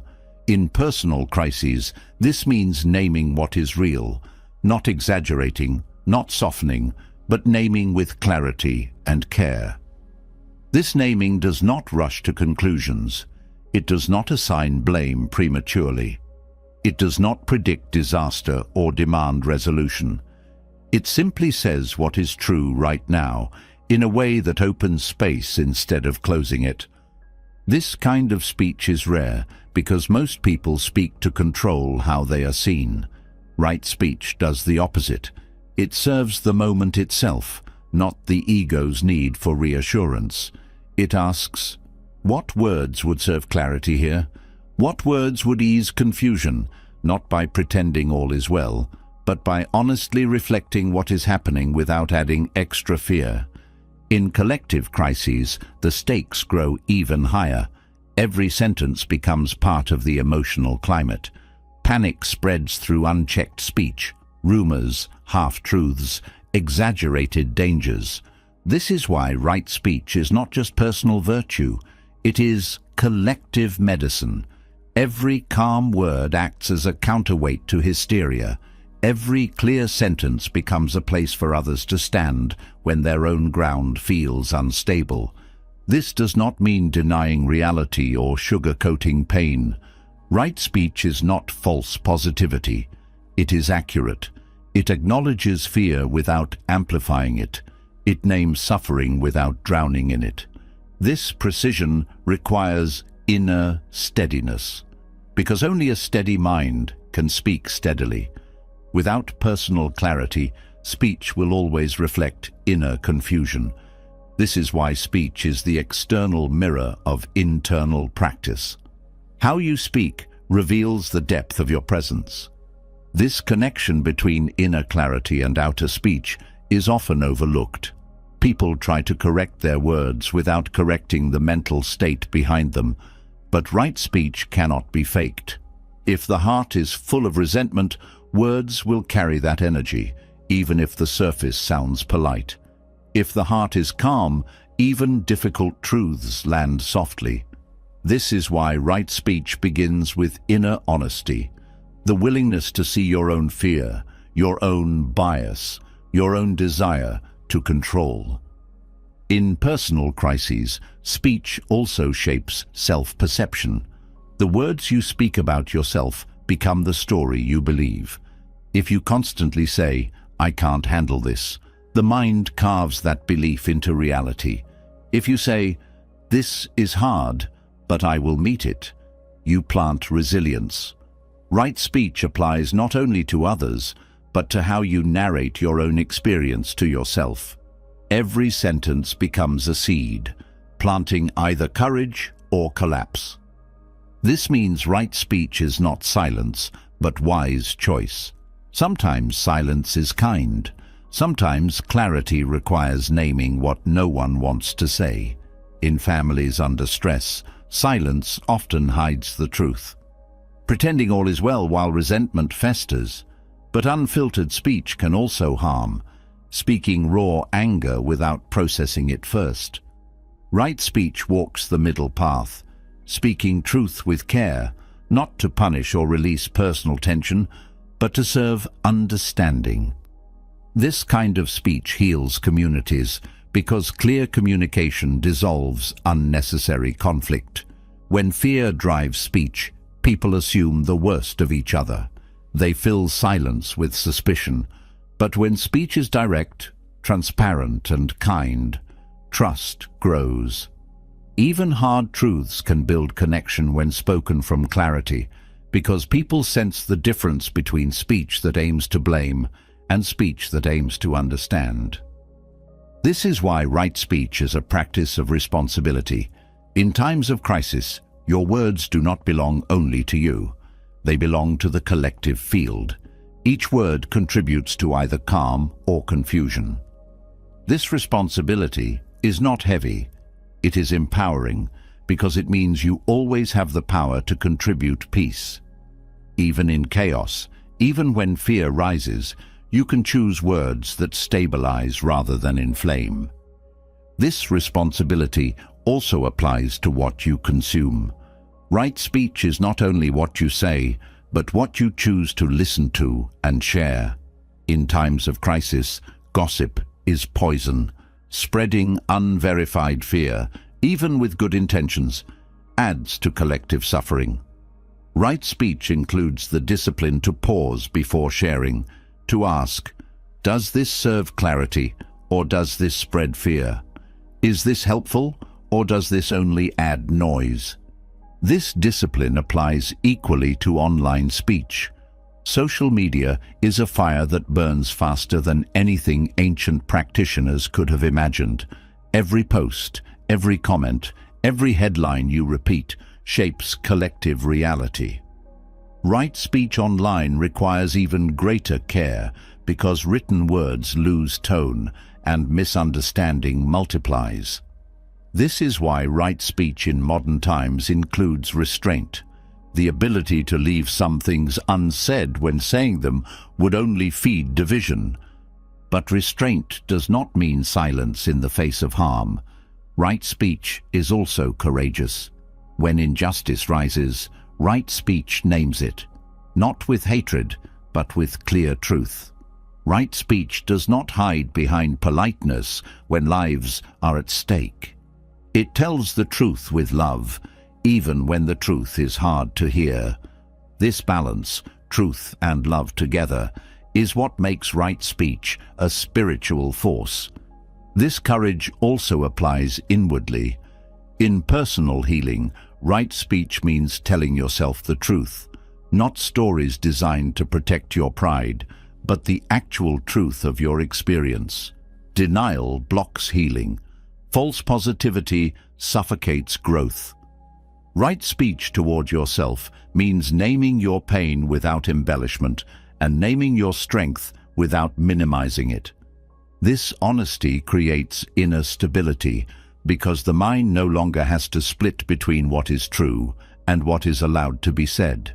This split is a hidden source of suffering, the internal censorship that says some truths are too ugly to face. Right speech dissolves this censorship by welcoming all truth into the light, not as judgment, but as part of the path. In times of crisis, the voice becomes an offering. Every word can be a refuge or a weapon. Right speech asks, what kind of world am I building with my voice? What seeds am I planting with my words? This is not perfectionism. It is care, the kind of care that knows speech shapes the future just as surely as action does. Right speech does not promise comfort. It promises clarity with kindness. It offers truth, not to control others, but to free them from confusion. It offers honesty, not to wound, but to light the way forward. In this way, right speech becomes a practice of compassion, the compassion to tell the truth, the compassion to say less when less is kinder, and the compassion to speak even when silence would be safer. In every storm, the voice becomes either a refuge or another wave.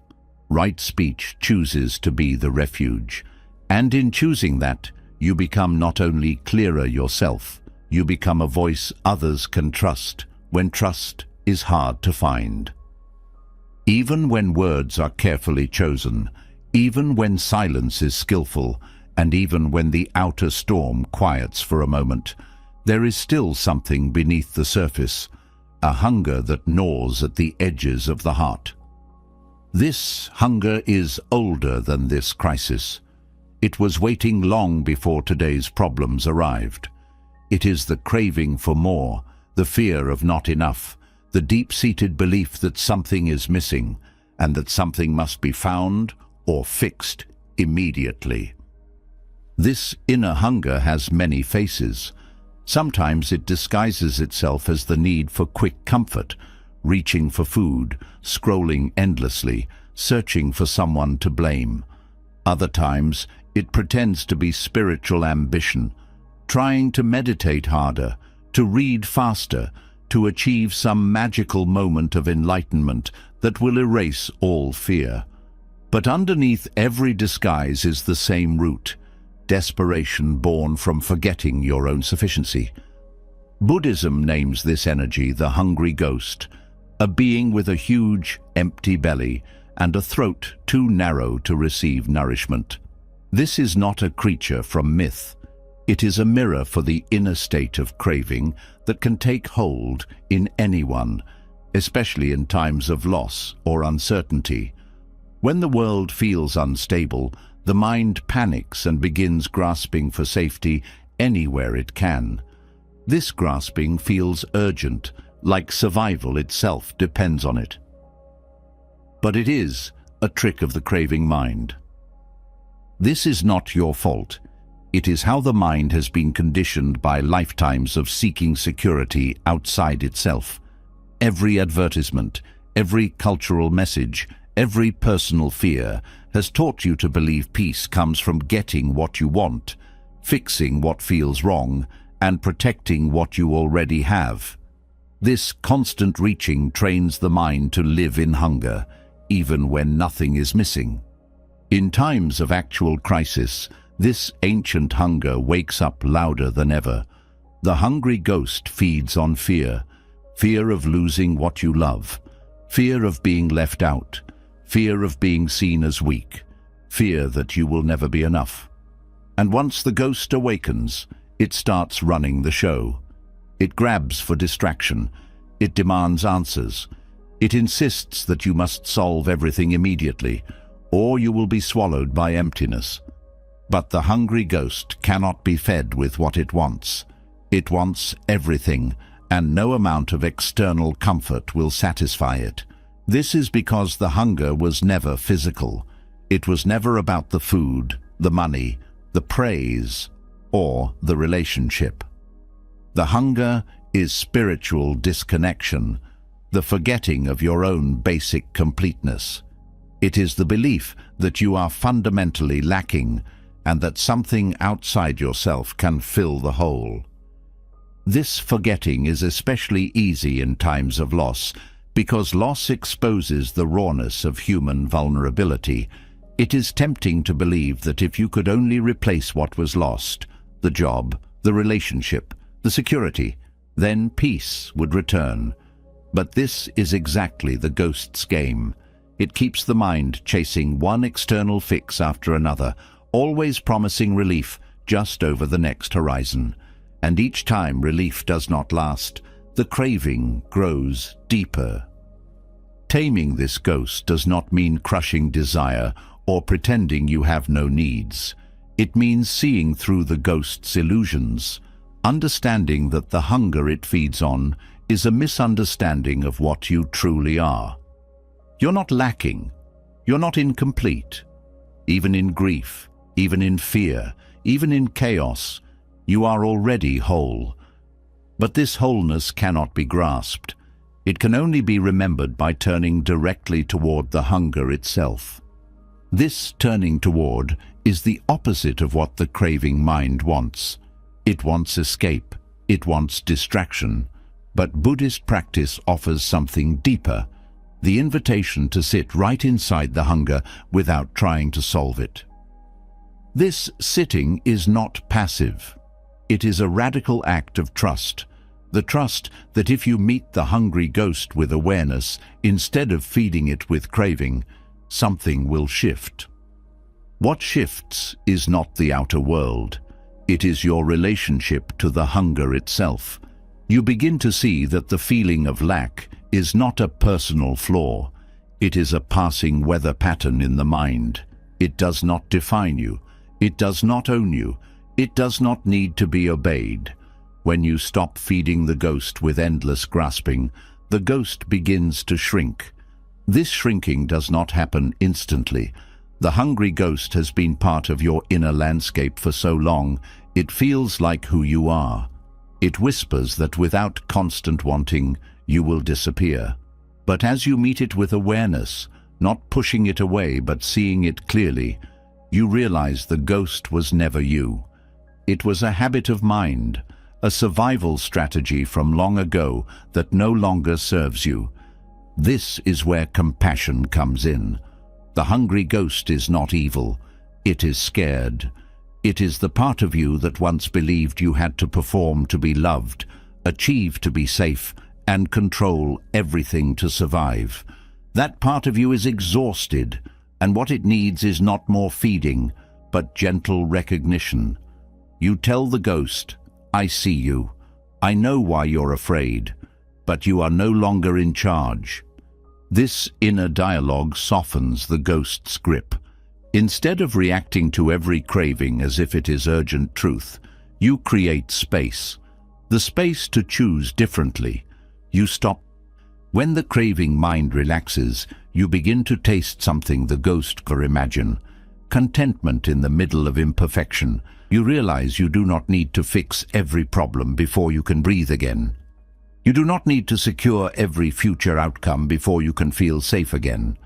You do not need anyone else to validate your worth before you remember your own goodness. This contentment is not complacency. It is freedom from desperate needing. It is the kind of ease that arises not because life is perfect, but because you have stopped demanding perfection from life. The hungry ghost doesn't understand this kind of ease because it is built on presence instead of possession. It comes from tasting your own completeness directly rather than trying to collect it from external sources. Taming the hungry ghost also frees your relationships. When you no longer treat others as suppliers of your missing pieces, you love them with less fear and more honesty. You stop clinging to them as sources of safety. You meet them as they are, whole humans, just like you, walking their own path of craving and release. This transforms love from a transaction into a shared presence. This clarity also transforms how you respond to collective crisis. When the hungry ghost runs unchecked, fear spreads like wildfire, fueled by desperation to control the uncontrollable. But when you meet your own craving mind with awareness, you become a stabilizing presence. Others sense it. They lean toward your calm because it reminds them of their own hidden calm. This is why taming the hungry ghost is not just personal healing. It is a gift to the whole community. Every time you interrupt the cycle of craving and panic inside yourself, you reduce the collective weight of human desperation. Every time you meet your own hunger with kindness instead of grasping, you contribute to a world that knows desire does not have to drive every action. This is the heart of Buddhist wealth, the wealth of knowing nothing is missing. It does not mean you stop working for justice or comfort or safety. It means you work without desperation, from the ground of inner sufficiency instead of inner lack. This changes the quality of every action. Action rooted in craving creates more suffering. Action rooted in contentment creates space for real solutions. This contentment is not a gift from outside.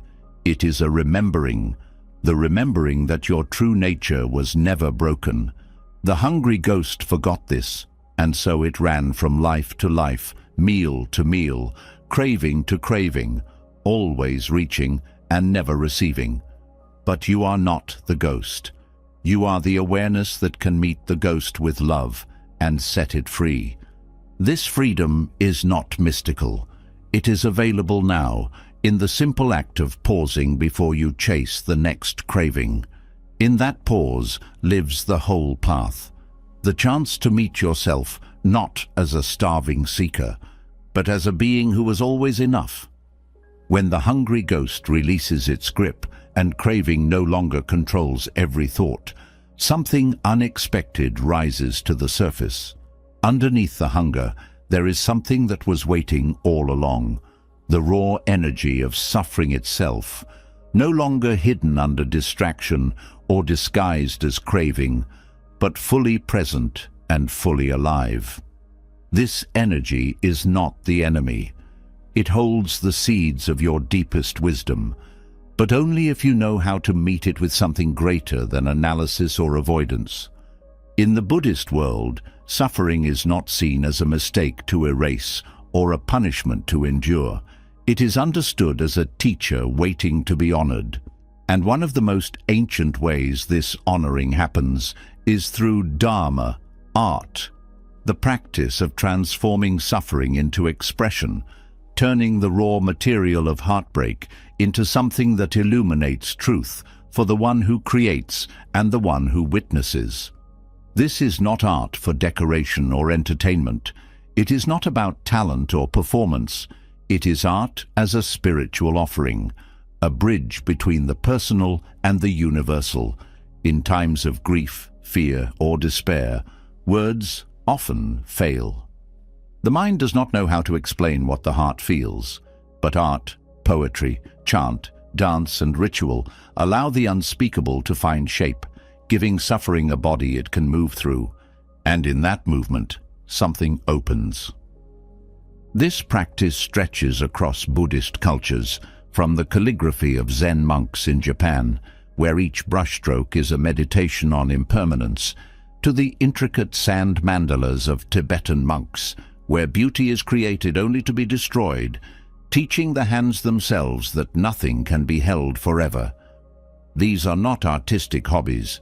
They are acts of direct teaching, where suffering is invited to reveal its truth, instead of being hidden or solved. In personal crises, the same possibility exists. When words fall short, the hands can speak. Writing a single line of truth, even if no one ever reads it, is an act of courage. Painting grief in color and form, without needing it to look beautiful, is a kind of prayer without words. Chanting a verse until sound itself carries the weight of sorrow out of the body is a form of healing no analysis can match. This is not self-expression for its own sake. It is expression as a way of discovering the Dharma hidden inside pain. When suffering is only felt inside the mind, it can become vague, endless, and suffocating. But when suffering is given shape, it becomes something you can see, touch, and even bow to. The act of creation turns suffering into something you can have a relationship with, instead of something you are trapped inside. This process works because suffering itself is not solid. It feels overwhelming when it is avoided or suppressed. But when you welcome it into form, you see that it constantly changes. The sadness you write today will not be the sadness you write tomorrow. The anger that colors your painting now will shift into something softer by the time the brush leaves the paper. This is the teaching of impermanence, not as philosophy, but as experience. In collective crises, this becomes even more powerful. In times of war, oppression, and disaster, Buddhist cultures have often responded not only with prayer and meditation, but with communal acts of expressive healing. Entire temples were built not just as places to pray, but as expressions of collective grief and collective hope. Each carving, each painted wall, each rhythmic chant carried the weight of suffering and transformed it into beauty, not to deny the pain, but to give it a place to rest. This does not erase injustice. It transforms the energy of despair into the energy of wisdom. It teaches that even in suffering there is creative power. Even when everything is lost, something can still be offered. This is why Buddhist art is so often born from monastic communities that understood hardship intimately: exile, persecution, famine. The art that emerged was not from comfort. It was from the heart's refusal to let suffering be the final word. On a personal level, this means the moments when you feel most powerless are the moments when you are most invited to create something, not to distract yourself, but to let suffering show you what it has come to teach. This might mean writing a letter to the fear itself, addressing your pain directly instead of talking about it in the third person. It might mean creating a personal ritual, lighting a candle each morning not to escape the grief, but to bow to it with respect. This is the opposite of numbing out. It is a radical act of presence, the refusal to turn away even when turning away feels easier.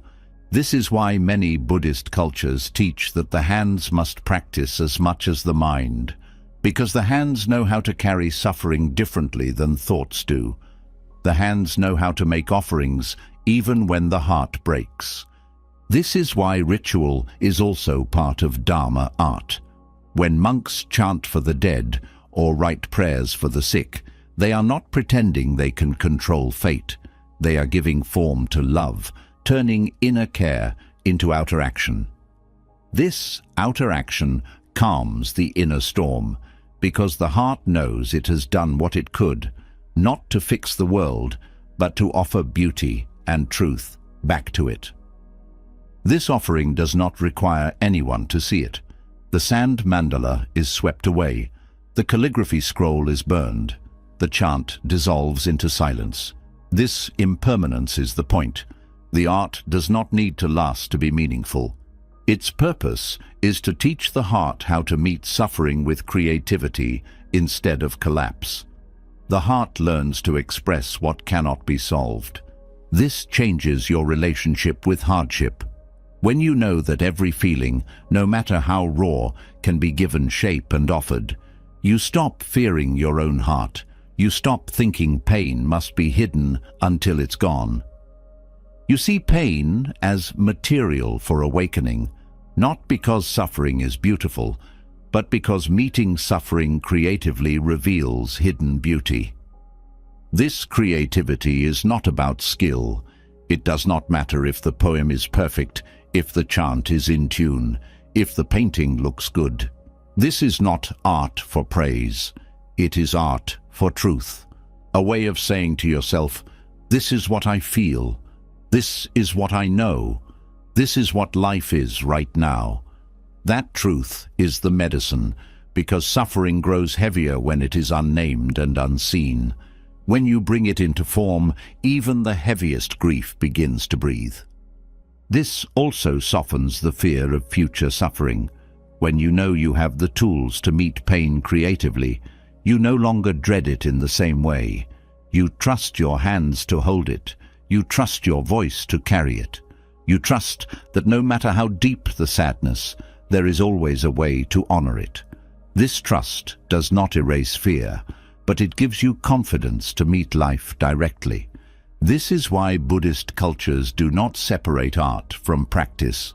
The brush becomes the teacher. The chanting becomes meditation. The poem becomes a Dharma talk you give to yourself. Expression and awakening become the same path. The path of turning everything, even suffering, into an offering back to life itself. This understanding means even the most private acts of expression, writing in your journal, arranging flowers for no one to see, are part of the path. They are not indulgent. They are necessary acts of remembering. Remembering that suffering is not the end of the story. It is the raw material from which wisdom is carved. This does not mean glorifying pain. It means trusting that pain can be worked with, that nothing you feel is too ugly or too broken to offer. Every feeling, when given space and form, becomes part of the sacred dialogue between self and truth. And this dialogue is the real art, the art of living awake inside a world that will always break your heart, and still choosing to create something beautiful from the pieces.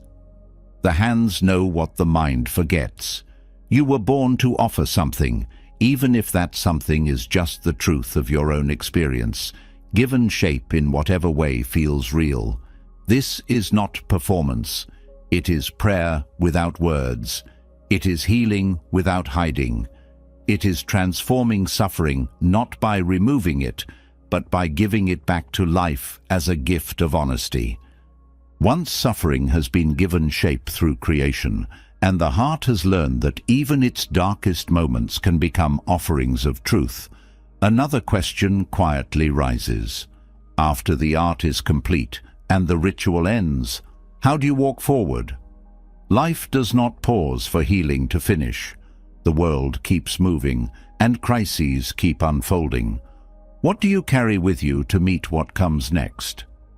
In Buddhism, there is no separate survival kit for hard times and gentle times.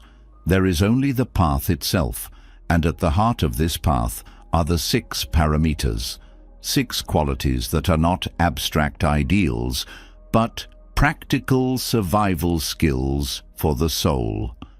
They are not just virtues to admire. They are tools to use when life burns. Each one becomes a kind of medicine for a different form of suffering, and together they form a complete way of being when the ground shakes beneath your feet. The first of these skills is generosity. Most people think of generosity as something you offer when you feel full and safe. But in Buddhist practice, generosity is a survival tool exactly when you feel most empty. When fear tells you to close your hands and guard what little you have, generosity opens the hand anyway. It breaks the spell of scarcity by showing you directly that you are never too poor to give. This is not limited to money. In times of personal crisis, the most powerful gift you can offer is presence itself, your attention, your care, your willingness to witness someone else's pain, even while carrying your own. Generosity becomes the antidote to isolation, because when you offer even a small kindness, you remember you still have something to give. And this breaks the inner story that says you are powerless. This giving is not self-sacrifice. It is a reclaiming of your own capacity to affect the world, even when you cannot control your own life. It shifts the inner focus from what is missing to what can I offer right now? And in that shift, the mind tastes freedom, not because problems disappear, but because you are no longer a prisoner of your own fear. The second skill is morality. In times of fear, morality can feel like a luxury, something you follow when life is easy. But morality is not about rules for rules' sake. It is the art of protecting your own dignity when the world feels out of control. Crisis often triggers desperation, and desperation leads to cutting corners, saying things you don't mean, treating people like enemies, justifying actions you would regret in calmer times. Morality guards you from losing yourself when the pressure rises. This guarding is not rigid or judgmental. It is self-respect in action. It is the decision to hold your values, especially when life tempts you to throw them aside. When you stay honest in moments where lying would be easier. When you choose care over cruelty even in anger. You are not only protecting others, you are protecting your own sense of who you are. And this sense of inner dignity becomes a kind of armor, the knowledge that even if you lose everything, you did not betray yourself. The third skill is patience, but not the passive patience of waiting for the storm to pass. This is active patience, the ability to stay present inside the storm without demanding it end on your schedule. It is the courage to stand in discomfort without trying to force relief. In crisis, the mind wants quick solutions.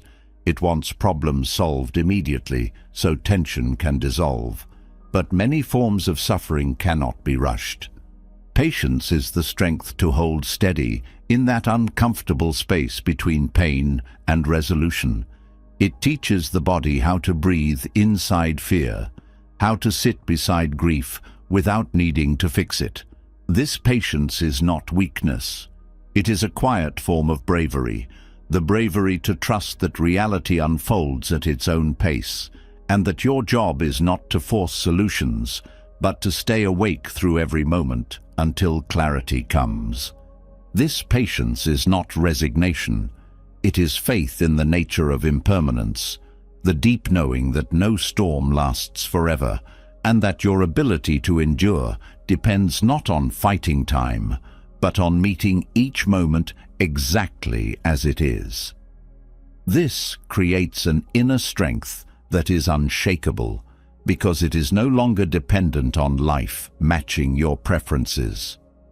The fourth survival skill is energy, or wholeheartedness. This is not about constant productivity. It is about showing up fully for whatever the moment asks, whether that is action or stillness. In personal crises, it is easy to swing between numbing out and exhausting yourself with frantic fixing. Neither of these is energy. Real energy is the willingness to engage with life directly, without shrinking back or running away. This energy is not always loud. Sometimes it is the quiet energy of refusing to abandon yourself in despair. Sometimes it is the fierce energy of taking action, even when action feels impossible. And sometimes it is the steady energy of returning to practice, even when the mind says practice will not help. This kind of energy does not come from force. It comes from devotion to staying awake, the understanding that every moment is an opportunity to deepen. The fifth skill is meditation, but not just formal sitting practice.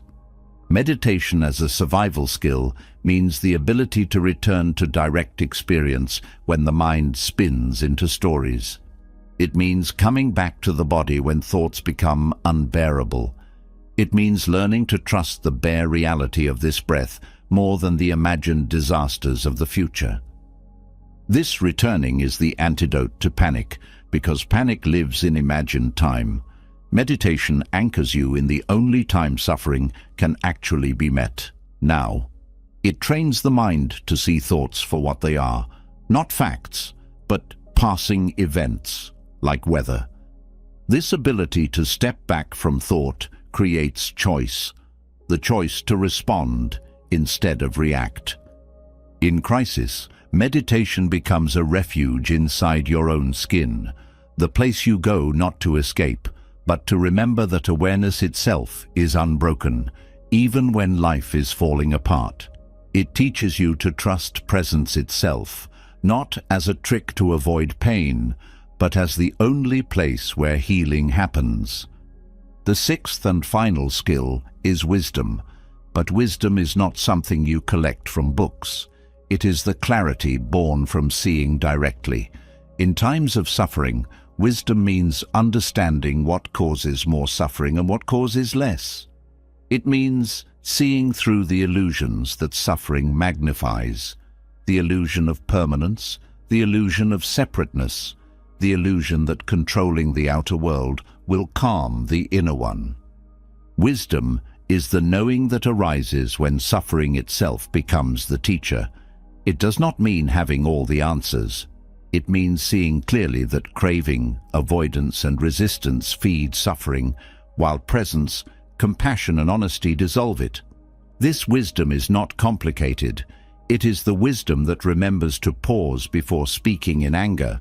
It is the wisdom that knows no feeling lasts forever. It is the wisdom that remembers, even in grief, you are not alone. When these 6 skills come together, they form a way of moving through the world that no crisis can destroy. Generosity keeps your heart open. Morality keeps your dignity intact. Patience keeps you grounded in the pace of reality. Energy keeps you engaged. Meditation keeps you present. Wisdom keeps you clear. Together, they become a compass that works even when the map is lost. These skills are called paramitas, perfections, not because you must master them perfectly, but because they lead to the perfection of your human potential. They show you that survival is not only about getting through, it is about using hardship itself to become someone who can carry suffering with wisdom and love, not only for yourself, but for everyone you touch. These are not skills for monks alone. They are the birthright of every human heart that longs to live awake, even when life hurts. They are the survival kit already inside you, waiting to be unpacked, not as theories, but as the way you meet today. Even when you carry the wisdom of the paramitas in your heart, there are times when stillness itself becomes too heavy to hold. The body remembers things the mind has not yet faced, and grief begins to live in the muscles, the bones, the breath. No amount of understanding or insight can release the weight that has settled deep into the body's memory. In these times, when sitting with grief feels like drowning inside it, the body must do it. This is why Buddhist traditions do not teach healing only through silent sitting. They also teach walking meditation, not as a secondary practice, but as a path for the body to process what the heart cannot yet name. Walking meditation is not exercise. It is not a method for relaxation or distraction. It is a pilgrimage without a destination, a way of meeting sorrow step by step, allowing grief to move through the body instead of getting trapped inside it. Grief is not only emotional, it is physical. It arrives in tightness across the chest, in the collapsing of posture, in shallow breath, in the heaviness of limbs that no longer want to carry you forward. The body itself carries the memory of every loss, even the ones the mind has tried to forget. Walking meditation offers the body a way to speak, a way to release what cannot be released through thought alone. In Buddhist cultures, walking meditation is often done in circles or along simple paths, not because the outer landscape matters, but because the movement itself mirrors the path of life, step by step, breath by breath, moving forward without knowing exactly where you are going. This is the essence of grief itself. It has no map. It does not follow a straight line. It comes and goes in waves, and walking meditation teaches the body how to move with those waves instead of resisting them. The act of placing one foot in front of the other with full attention begins to untangle the knots of frozen grief. When attention rests fully in the soles of the feet, the weight of the mind starts to drop down into the earth, giving sorrow somewhere to go instead of keeping it trapped behind the ribs. Every step becomes an offering, giving back to the earth the weight you have carried alone. In times of personal loss, the mind often tries to control grief by making stories. Stories about why it happened, what could have been different, who is to blame, or what the future will hold now. But these stories only add weight to the grief itself. Walking meditation shifts attention away from these mental spirals and brings it back to the bare experience of movement. This step, this breath, this contact with the earth. This does not erase grief. It allows grief to become fluid, to move through you instead of living inside you like a stone. It teaches you that movement itself is a kind of healing, not because you walk away from pain, but because you walk with it until it no longer needs to control you. This is why walking meditation is not a break from practice. It is the practice, especially in times of mourning, when stillness feels impossible. Walking meditation also grounds the body in reality, which grief often distorts. When the heart is broken, the mind becomes untethered. It forgets the body is still here, still alive, still breathing. Walking brings the mind back into the body, back into the simple fact of aliveness, even when aliveness feels painful. This return is not comfort in the usual sense. It is the comfort of truth itself, the truth that you are still here, still capable of taking one more step. In some Buddhist traditions, walking meditation during grief is practiced barefoot whenever possible. This is not a ritual for its own sake. It is a direct teaching. The earth itself becomes the witness to your sorrow. The feet become the place where grief meets the ground. Each step becomes a gesture of letting go, not of the memory, but of the need to hold grief entirely alone. This physical release also allows other emotions to rise, emotions that grief often hides: guilt, anger, fear, even moments of unexpected joy. The steady rhythm of walking creates a container large enough for all of it, so nothing needs to be repressed or performed. This honesty is the medicine, because grief does not need to be solved. It needs to be witnessed without shame. Walking meditation also teaches the body to trust time again. After loss, time itself feels dangerous. The future feels empty. The past feels like a wound. But walking teaches time only exists as this step, this breath. And within that step, you are safe enough to grieve. This is not about moving on. It is about moving with, learning to carry sorrow in motion instead of trying to lock it away. This motion is not aimless. It follows the oldest spiritual truth, that the path itself is the healing. There is no end point where you are finally free of grief. There is only the willingness to keep walking, to let sorrow move at its own pace, to let each step become an act of remembrance and release at the same time. This dissolves the illusion that grief must end before life can continue. Instead, life and grief walk together. In some monasteries, walking meditation is done silently in community, each person carrying their own inner weight, but walking side by side. This silent companionship reminds the body that grief is not a private burden. Even when no words are spoken, the simple fact of moving together softens isolation. This is why walking meditation can also be offered in remembrance ceremonies, where communities walk not to escape sorrow, but to honor it together. On a personal level, walking meditation also becomes a ritual of return. After loss, it is tempting to shut down, to retreat from life itself. Walking practice becomes a way of gently returning to the world, not all at once, but step by step. Each step says, I am still here. I am still capable of movement. I am still part of life. This is the quietest form of courage, the courage to show up again, even with a broken heart. This return also teaches the body to trust itself again. After trauma, the body often feels like the enemy, a place where pain lives, a reminder of what has been lost. Walking meditation restores the sense that the body is also a refuge, a place that can hold sorrow without collapsing. This trust does not come from forcing positivity. It comes from feeling the ground under your feet over and over until the body remembers it belongs to the earth. This belonging is the final gift of walking meditation.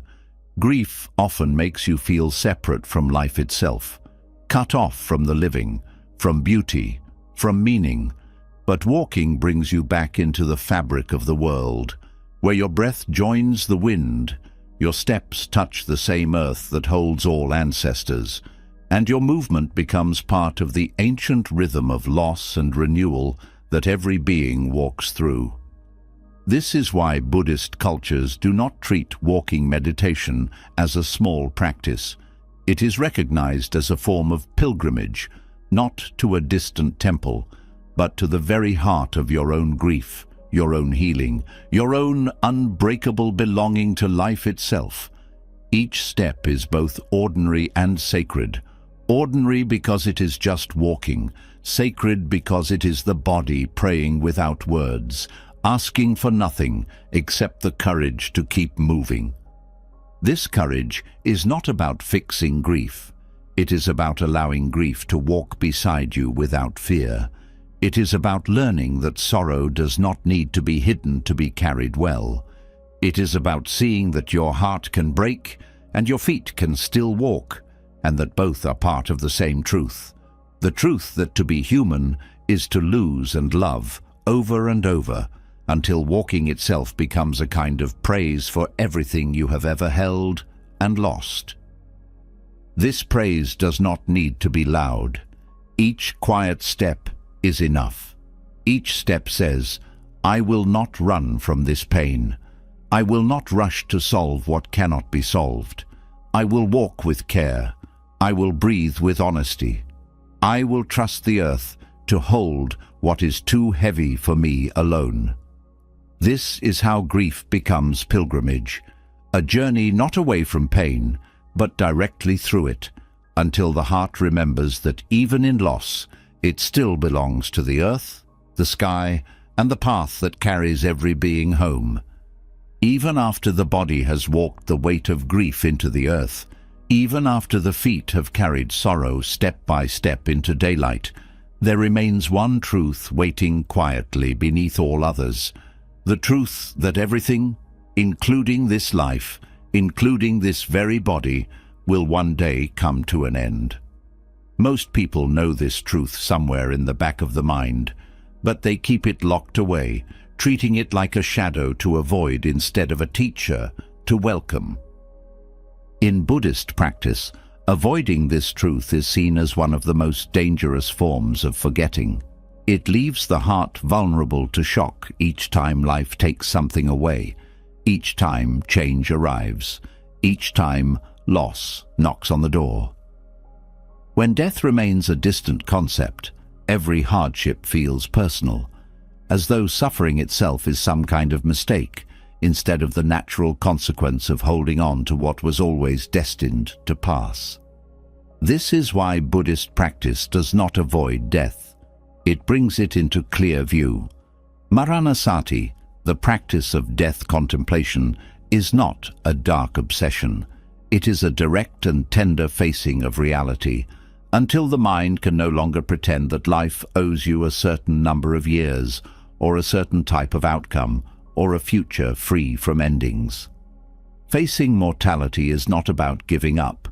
It is about waking up to what matters when every illusion of permanence is stripped away.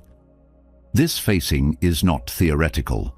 It means remembering every day that the breath you are taking right now could be the last one.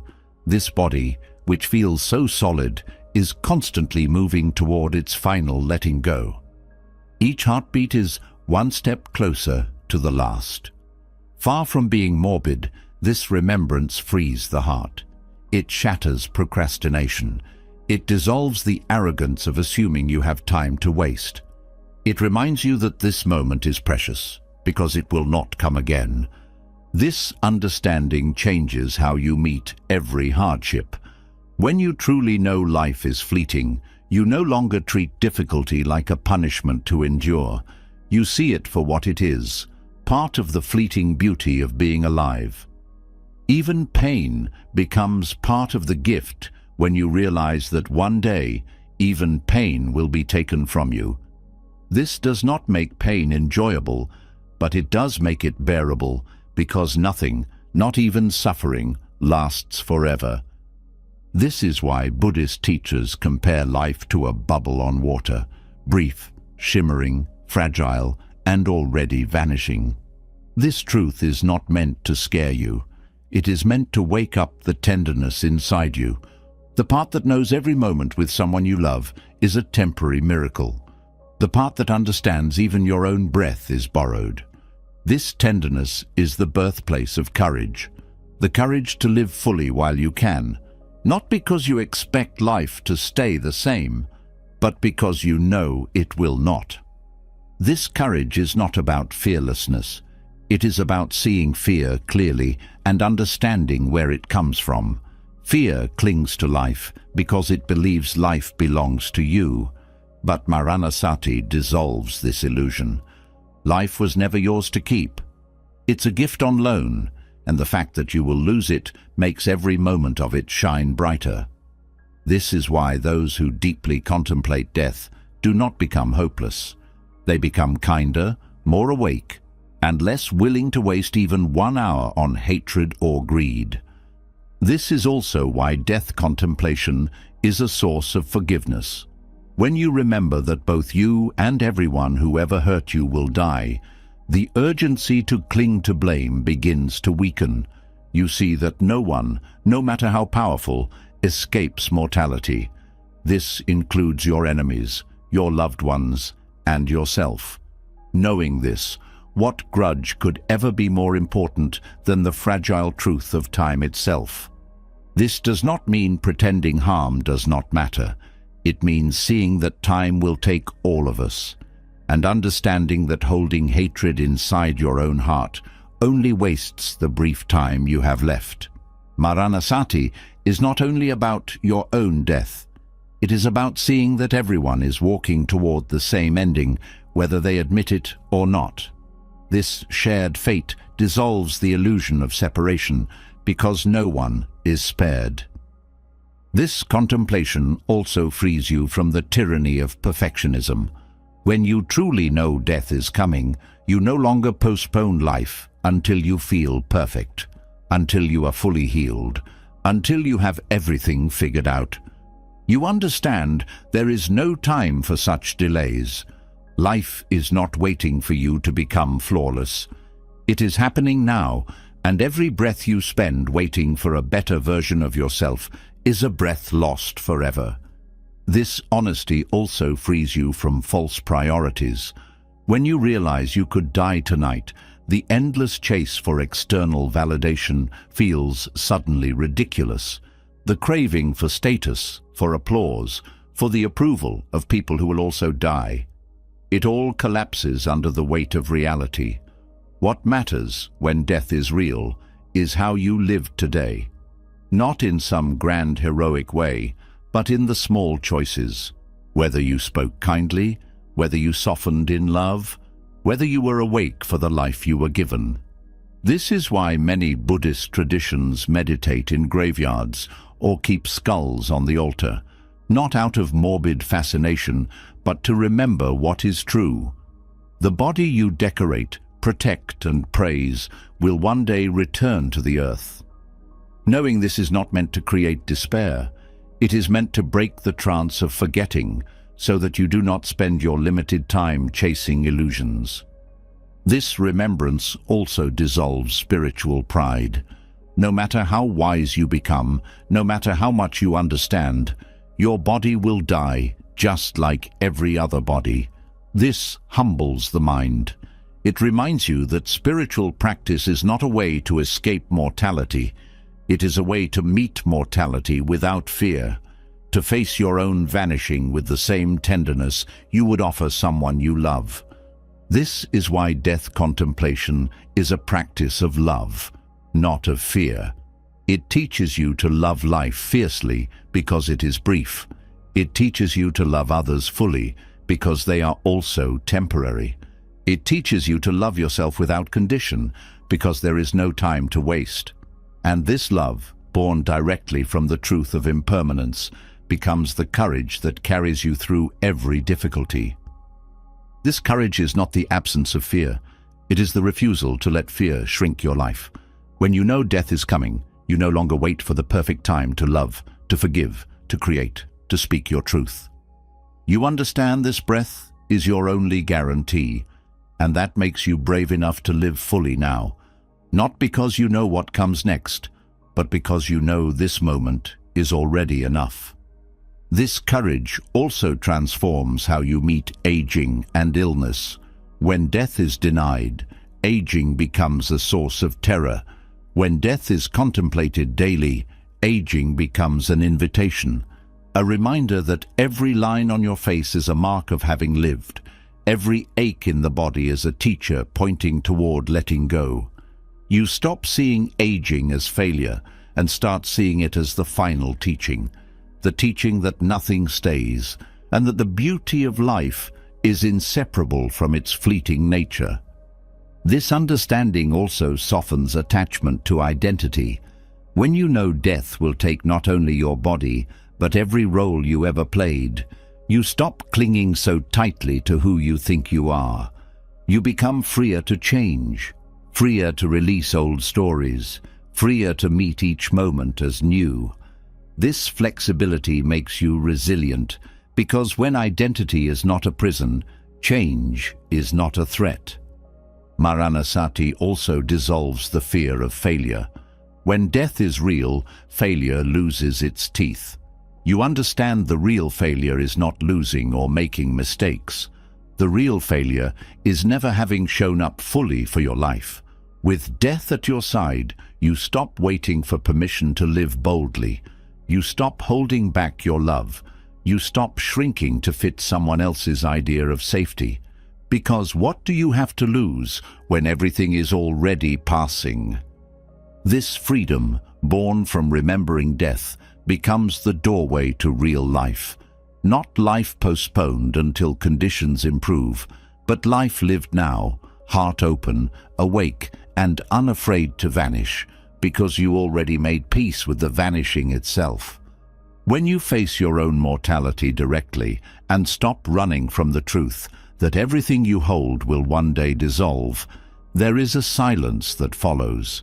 It is the silence of understanding that there is nowhere left to hide and no illusion left to lean on.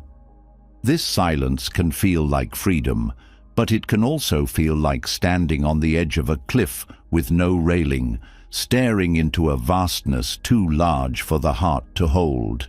It is in this silence, when the old comforts no longer work and the mind can no longer pretend to be in control, that the need for refuge becomes clear. The word refuge is often misunderstood. It is not escape. It is not a place to hide from reality. In Buddhist practice, refuge means a source of safety that does not depend on outer circumstances. It means something you can turn toward when life itself feels unbearable, not to numb out, but to be reminded of what does not break, even when everything else falls apart. This kind of refuge is not found in possessions or even in personal strength. It's found in the three jewels, the Buddha, the Dharma, and the Sangha. Taking refuge in the Buddha does not mean worshipping a historical figure. It means remembering that awakening is possible, even in this life, even for you. It means turning toward the example of someone who walked through confusion, loss, and fear, and still found clarity. This reminder is not meant to inspire blind faith. It is meant to reawaken your own capacity to wake up, because the refuge is not only in the historical Buddha, but also in your own Buddha nature, the part of you that has always been awake, even beneath all the fear. This is why refuge in the Buddha is both external and internal. Externally, you remember there was once a human being, born into a world filled with suffering, who learned to meet that suffering with such complete understanding that his fear dissolved at the root.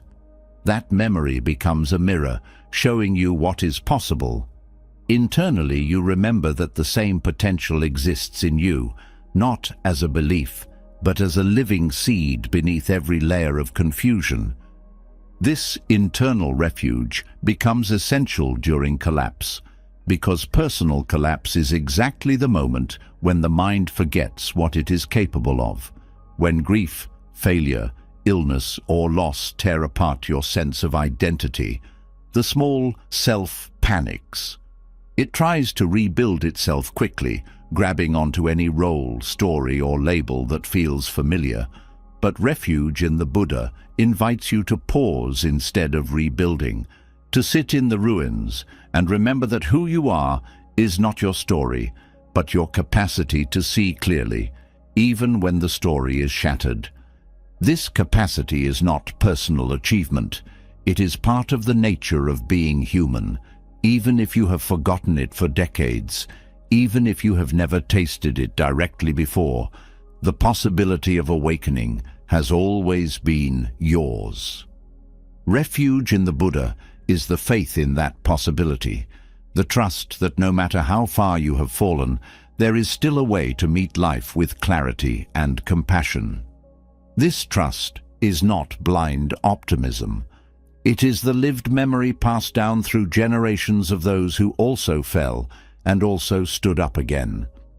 Refuge in the Dharma is turning toward the teachings, not as abstract philosophy, but as practical guidance for this exact moment. The Dharma does not offer magical solutions. It offers a map for navigating collapse without losing your mind to despair. When the ground falls out from under you, the Dharma does not promise to rebuild it. It teaches you how to stand in mid-air, how to meet groundlessness itself with curiosity instead of fear. This teaching begins with understanding that collapse is not proof that you failed. It is proof that reality is working exactly as it always has. Everything that rises must fall. Every identity, every role, every sense of self you build will eventually dissolve, not because life is cruel, but because impermanence is the nature of all conditioned things. This is not punishment.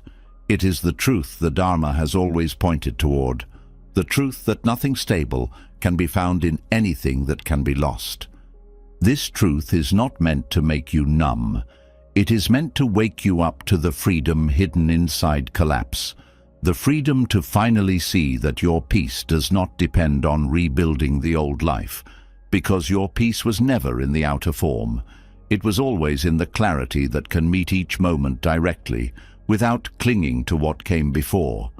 The Dharma is the map back to this clarity.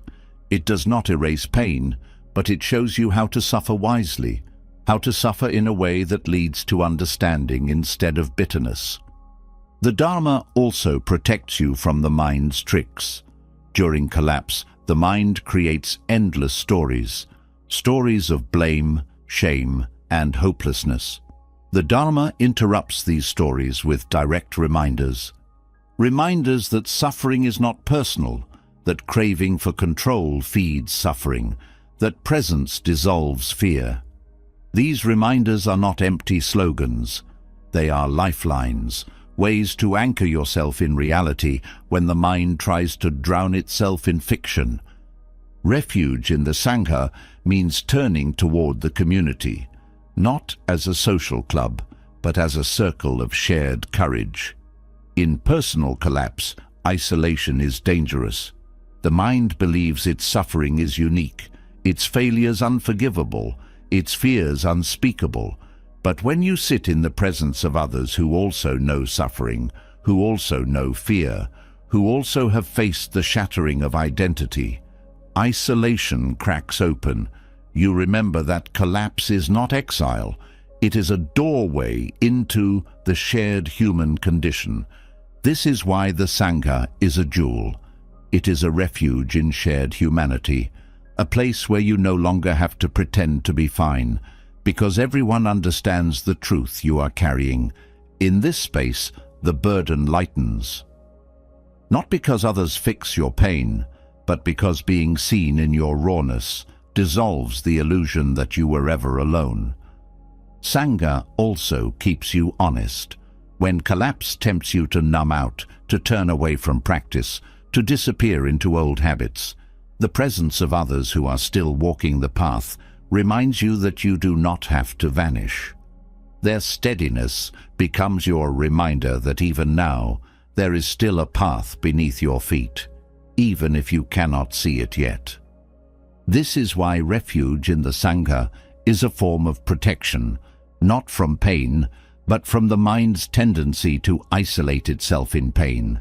When you are surrounded by others who also sit with grief, who also bow to impermanence, who also return to the Dharma when life falls apart, your own strength is remembered through theirs.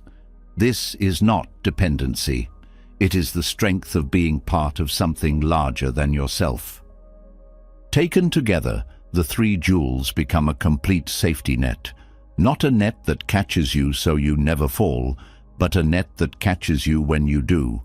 The Buddha reminds you that awakening is possible even now. The Dharma reminds you that there is a way to meet suffering wisely, even now. The Sangha reminds you that you do not have to meet this alone. This is why taking refuge is not a ceremonial moment. It is a daily act. Every time you remember the Buddha's courage, every time you return to the teachings, every time you lean into the presence of others on the path, you're taking refuge again. And each time you take refuge, you remember that no matter how deep the collapse, the ground of awakening is still beneath your feet. This is the secret strength of Buddhist practice. It does not promise you will never break. It promises that even when you break, you can fall into refuge instead of falling into despair. The refuge was always there. It was waiting, beneath every illusion of control, beneath every belief that you had to do this alone. To take refuge is to finally allow yourself to be held by the very path that countless beings have walked before you. Beings who also lost everything, who also doubted, who also despaired, and who also found that awakening can rise even from ruins. This is why refuge is called a jewel, not because it sparkles, but because it is precious beyond measure, the treasure that cannot be taken by time, by loss, or even by death. The refuge is already here. You only have to remember where to look. Even after you have turned toward the Buddha's example, the Dharma's guidance, and the Sangha's support, there is one place where suffering still hides like a splinter lodged deep beneath the skin. It hides inside the story of who you think you are, the image you built piece by piece across your life, the fragile sense of self you have spent years protecting. No amount of external refuge can fully reach this place until you are willing to question the story itself. There is a quiet violence in the way identity holds on, especially during times of loss. When life breaks apart, the mind rushes to defend the image it holds of itself. It says, "I am the one who was always strong. I am the one who built this family.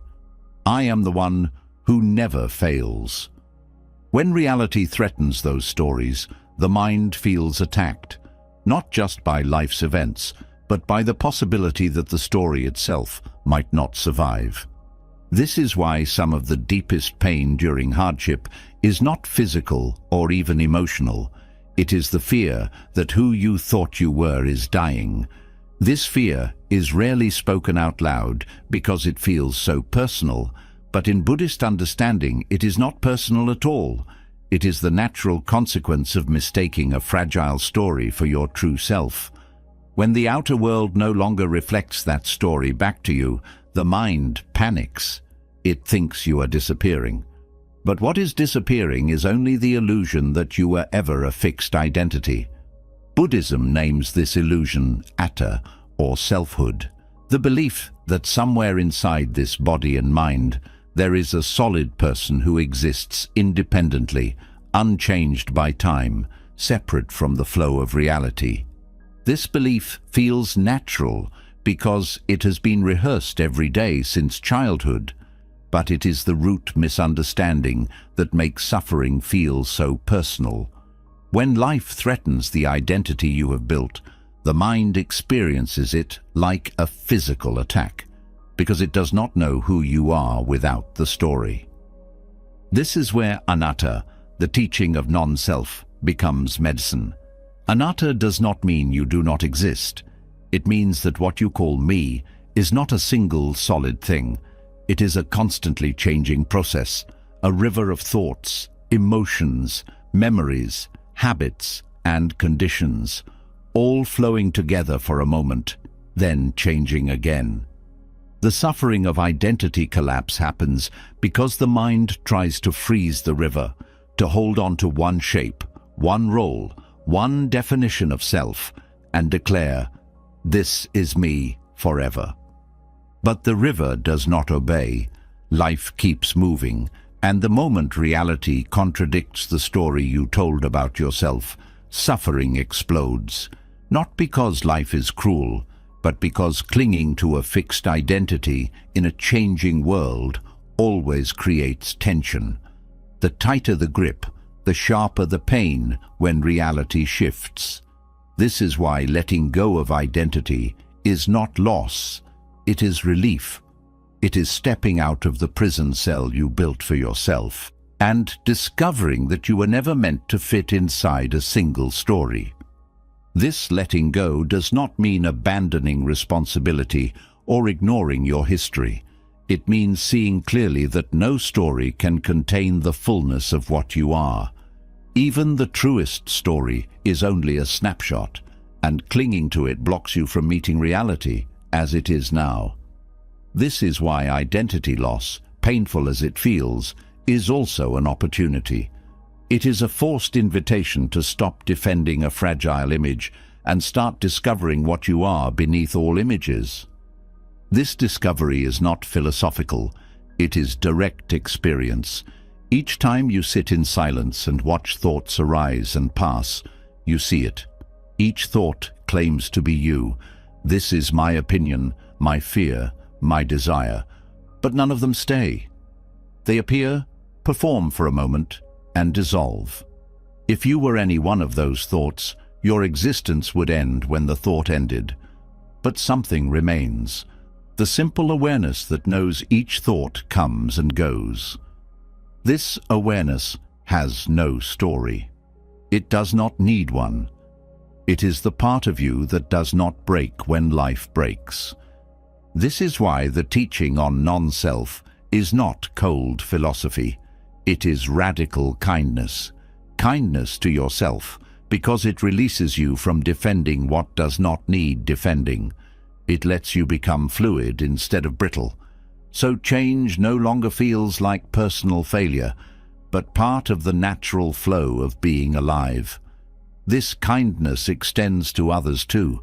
Because when you understand your own identity is not fixed, you stop demanding others stay the same. You stop punishing people for changing, because you understand change is what we all are. This fluidity becomes essential during personal collapse, because collapse dismantles identity by force. You lose the job, the role, the relationship, the health, the reputation, and each loss feels like losing a piece of yourself. But if you see through the illusion of fixed self, loss becomes something different. It becomes a stripping away of what was never truly you.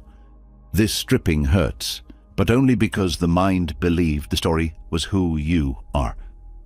When identity is no longer clung to, loss still brings grief, but the grief does not become self-destruction. It is grief for what was shared, for what was meaningful, for what was real in its time. But it is not grief for your own existence, because existence was never tied to any single version of self. This is the freedom hidden inside non-self. It is not emptiness in the way the ego fears. It is fullness without boundaries. The understanding that you can be anything life calls for next, without needing to defend what came before. This also dissolves shame, because shame depends on believing in a fixed identity, the belief that you are permanently stained, permanently broken. When identity is seen as a flowing process, there is no permanent self to be ruined.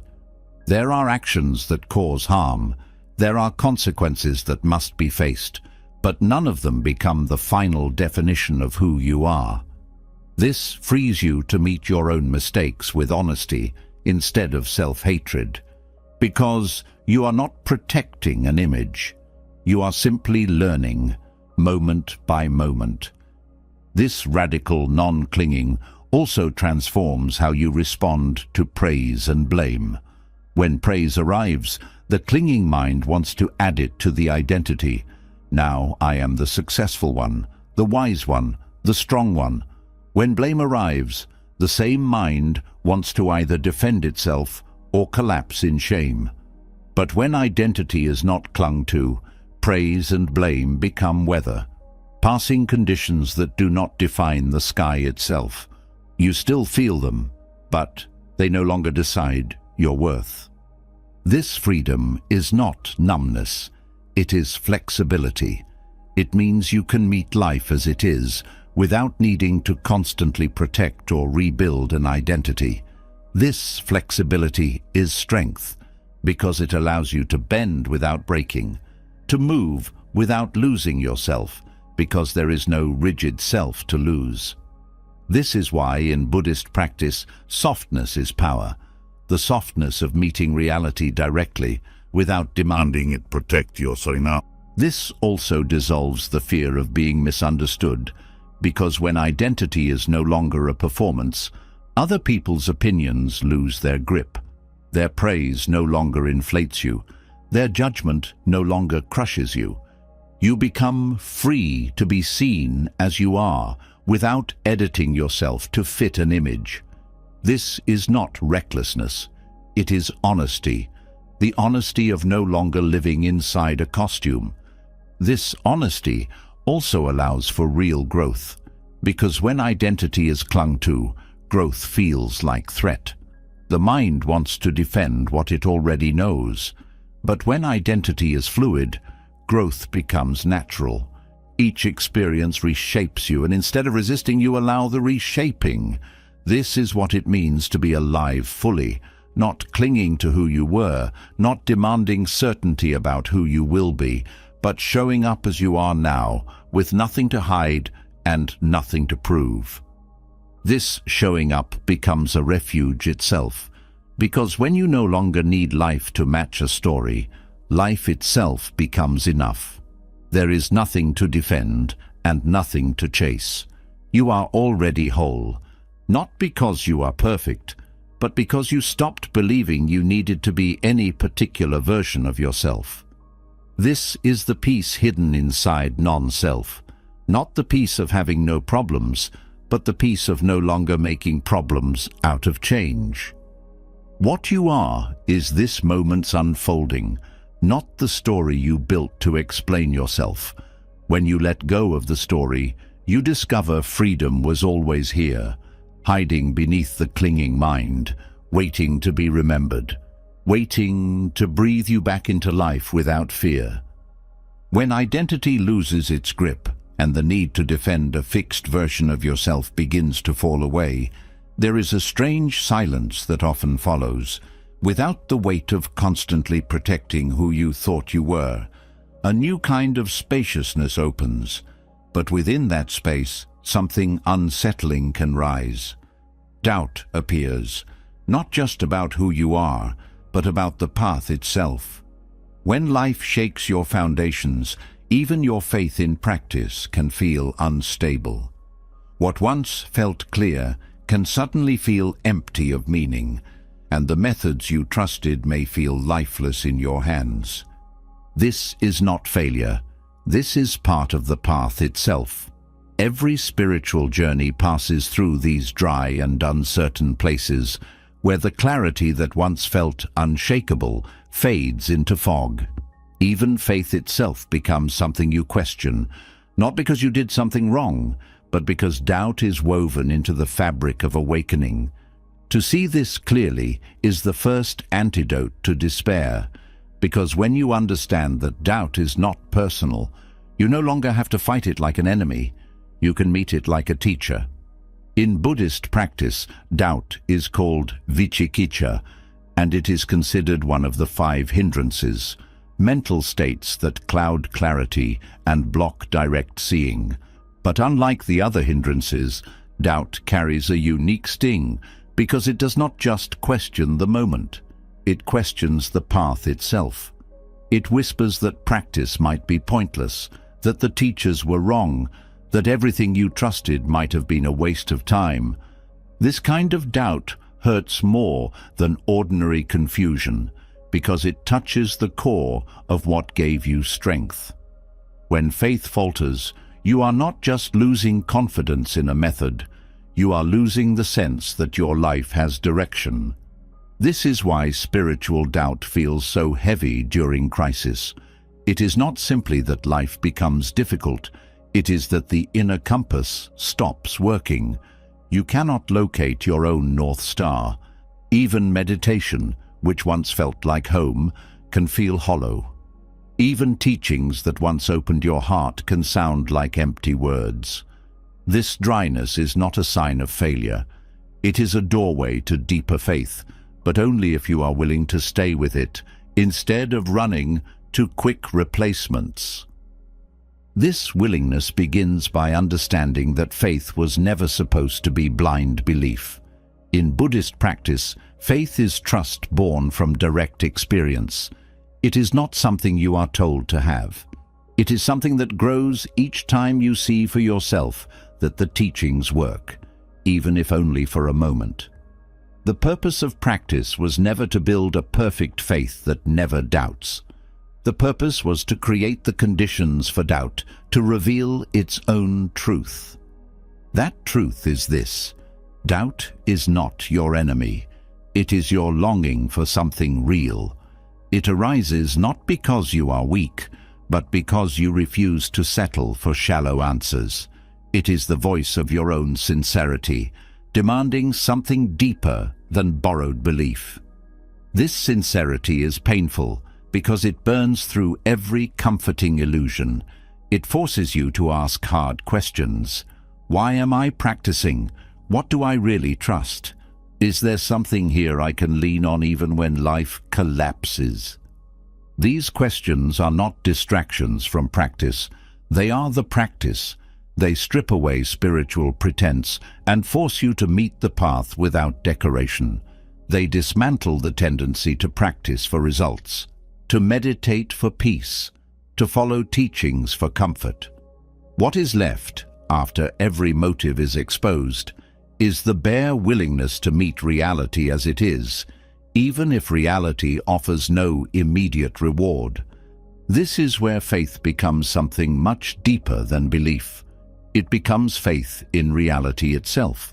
Faith not that life will improve, but that you can meet life directly, even when it hurts, even when the path feels empty.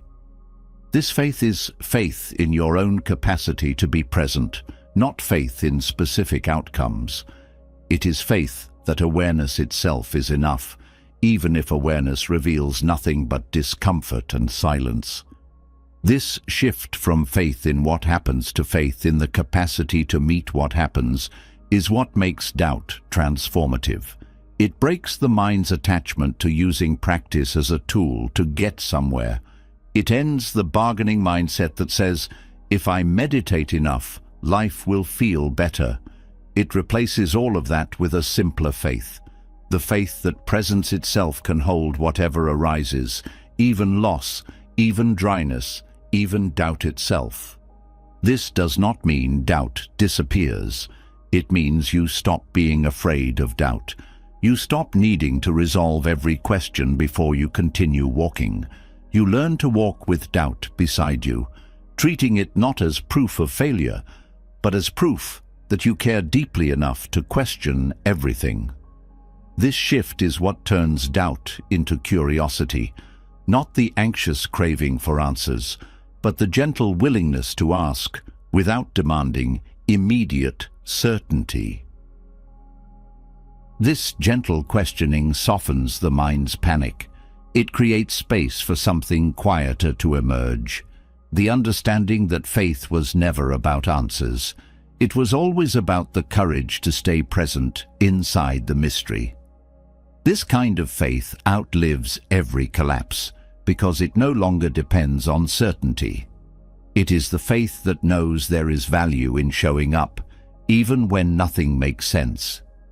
This shift also dissolves the craving for spiritual experiences. When faith is confused with excitement, with feeling inspired, with peak moments of bliss, it becomes fragile. The moment those feelings fade, doubt rushes in to declare the path dead. But mature faith understands that real practice is not exciting most of the time. It is ordinary. It is the faithfulness of showing up for your life, moment after moment, breath after breath, without needing fireworks. This kind of faith is humble.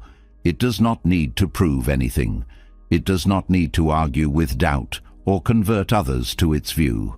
It simply trusts the process of being awake, even when awakening feels like confusion, even when clarity disappears for months or years.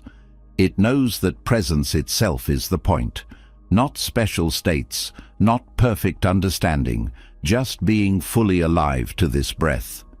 This humility also protects you from spiritual pride, because spiritual pride depends on comparing your experience to others. It feeds off the belief that real practice always feels profound. But mature faith knows that the most transformative moments often feel empty. It knows that doubt itself is part of the cleansing fire, burning away every layer of pretense until only what is real remains. This faith is quiet strength, not the strength of feeling invincible, but the strength of being willing to not know. It is the strength to walk with uncertainty, to stay open when every part of the mind wants to close. This strength does not come from outside. It arises directly from meeting doubt without running away, from seeing that doubt does not need to be solved, only understood. This understanding also frees you from comparing your path to others. When doubt arises, it is tempting to assume others have something you lack, more faith, more clarity, more certainty. But real practice teaches that every sincere practitioner meets doubt. The only difference is whether they see doubt as a failure or as part of the journey. The ones who keep walking are not the ones who never doubted. They are the ones who learned how to doubt well. Doubting well means not hiding from questions, but also not demanding they be answered right away. It means keeping the heart open, even when the mind is full of uncertainty. It means continuing to practice, not because you know it will work, but because something in you remembers that presence itself is valuable, even when no reward comes. This is why the Buddha never asked for blind belief. He asked for direct seeing, and direct seeing requires walking through doubt with eyes wide open, not rejecting it, not dramatizing it, just meeting it as one more aspect of reality. This direct meeting is what makes faith resilient, because it is no longer a fragile belief. It becomes a trust born from seeing that even doubt itself can be held with compassion. When faith falters, what remains is the choice to stay present anyway. That choice is faith, not faith in answers, not faith in outcomes, but faith in the power of awareness itself, even when awareness meets nothing but silence. This is how doubt becomes the gate to unshakable trust. The trust that awareness, even when it holds doubt, is already enough. After walking through every teaching, every piece of ancient wisdom, and every tool that Buddhism offers for difficult times, one truth becomes impossible to ignore. Strength was never about avoiding suffering. It was always about how you meet it. This path does not promise to erase hardship, and it never offered shortcuts to happiness. Instead, it opens the door to something deeper, the ability to stand fully awake inside your own life, even when it trembles beneath your feet.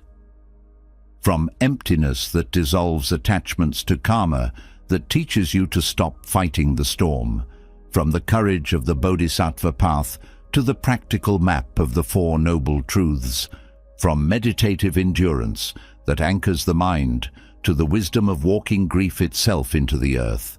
These teachings are not decorations for peaceful times.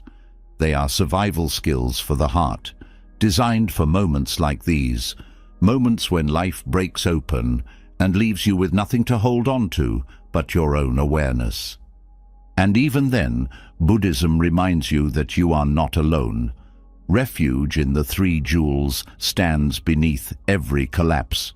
The paramitas become tools you can grip when you forget your own strength. Non-clinging frees you from the weight of false identity. Death contemplation strips away fear, and when faith falters, it is the path itself that gently guides you back. Every practice, every teaching, every reminder points to the same truth. You are stronger than you think, not because you can control life, but because you can meet it fully as it is. So now it's your turn. What teaching spoke to your heart the most? Which lesson feels like the one you needed right now? Leave a comment below and share your voice, because wisdom grows deeper when it's held together, and your story could be exactly what someone else needs to read today.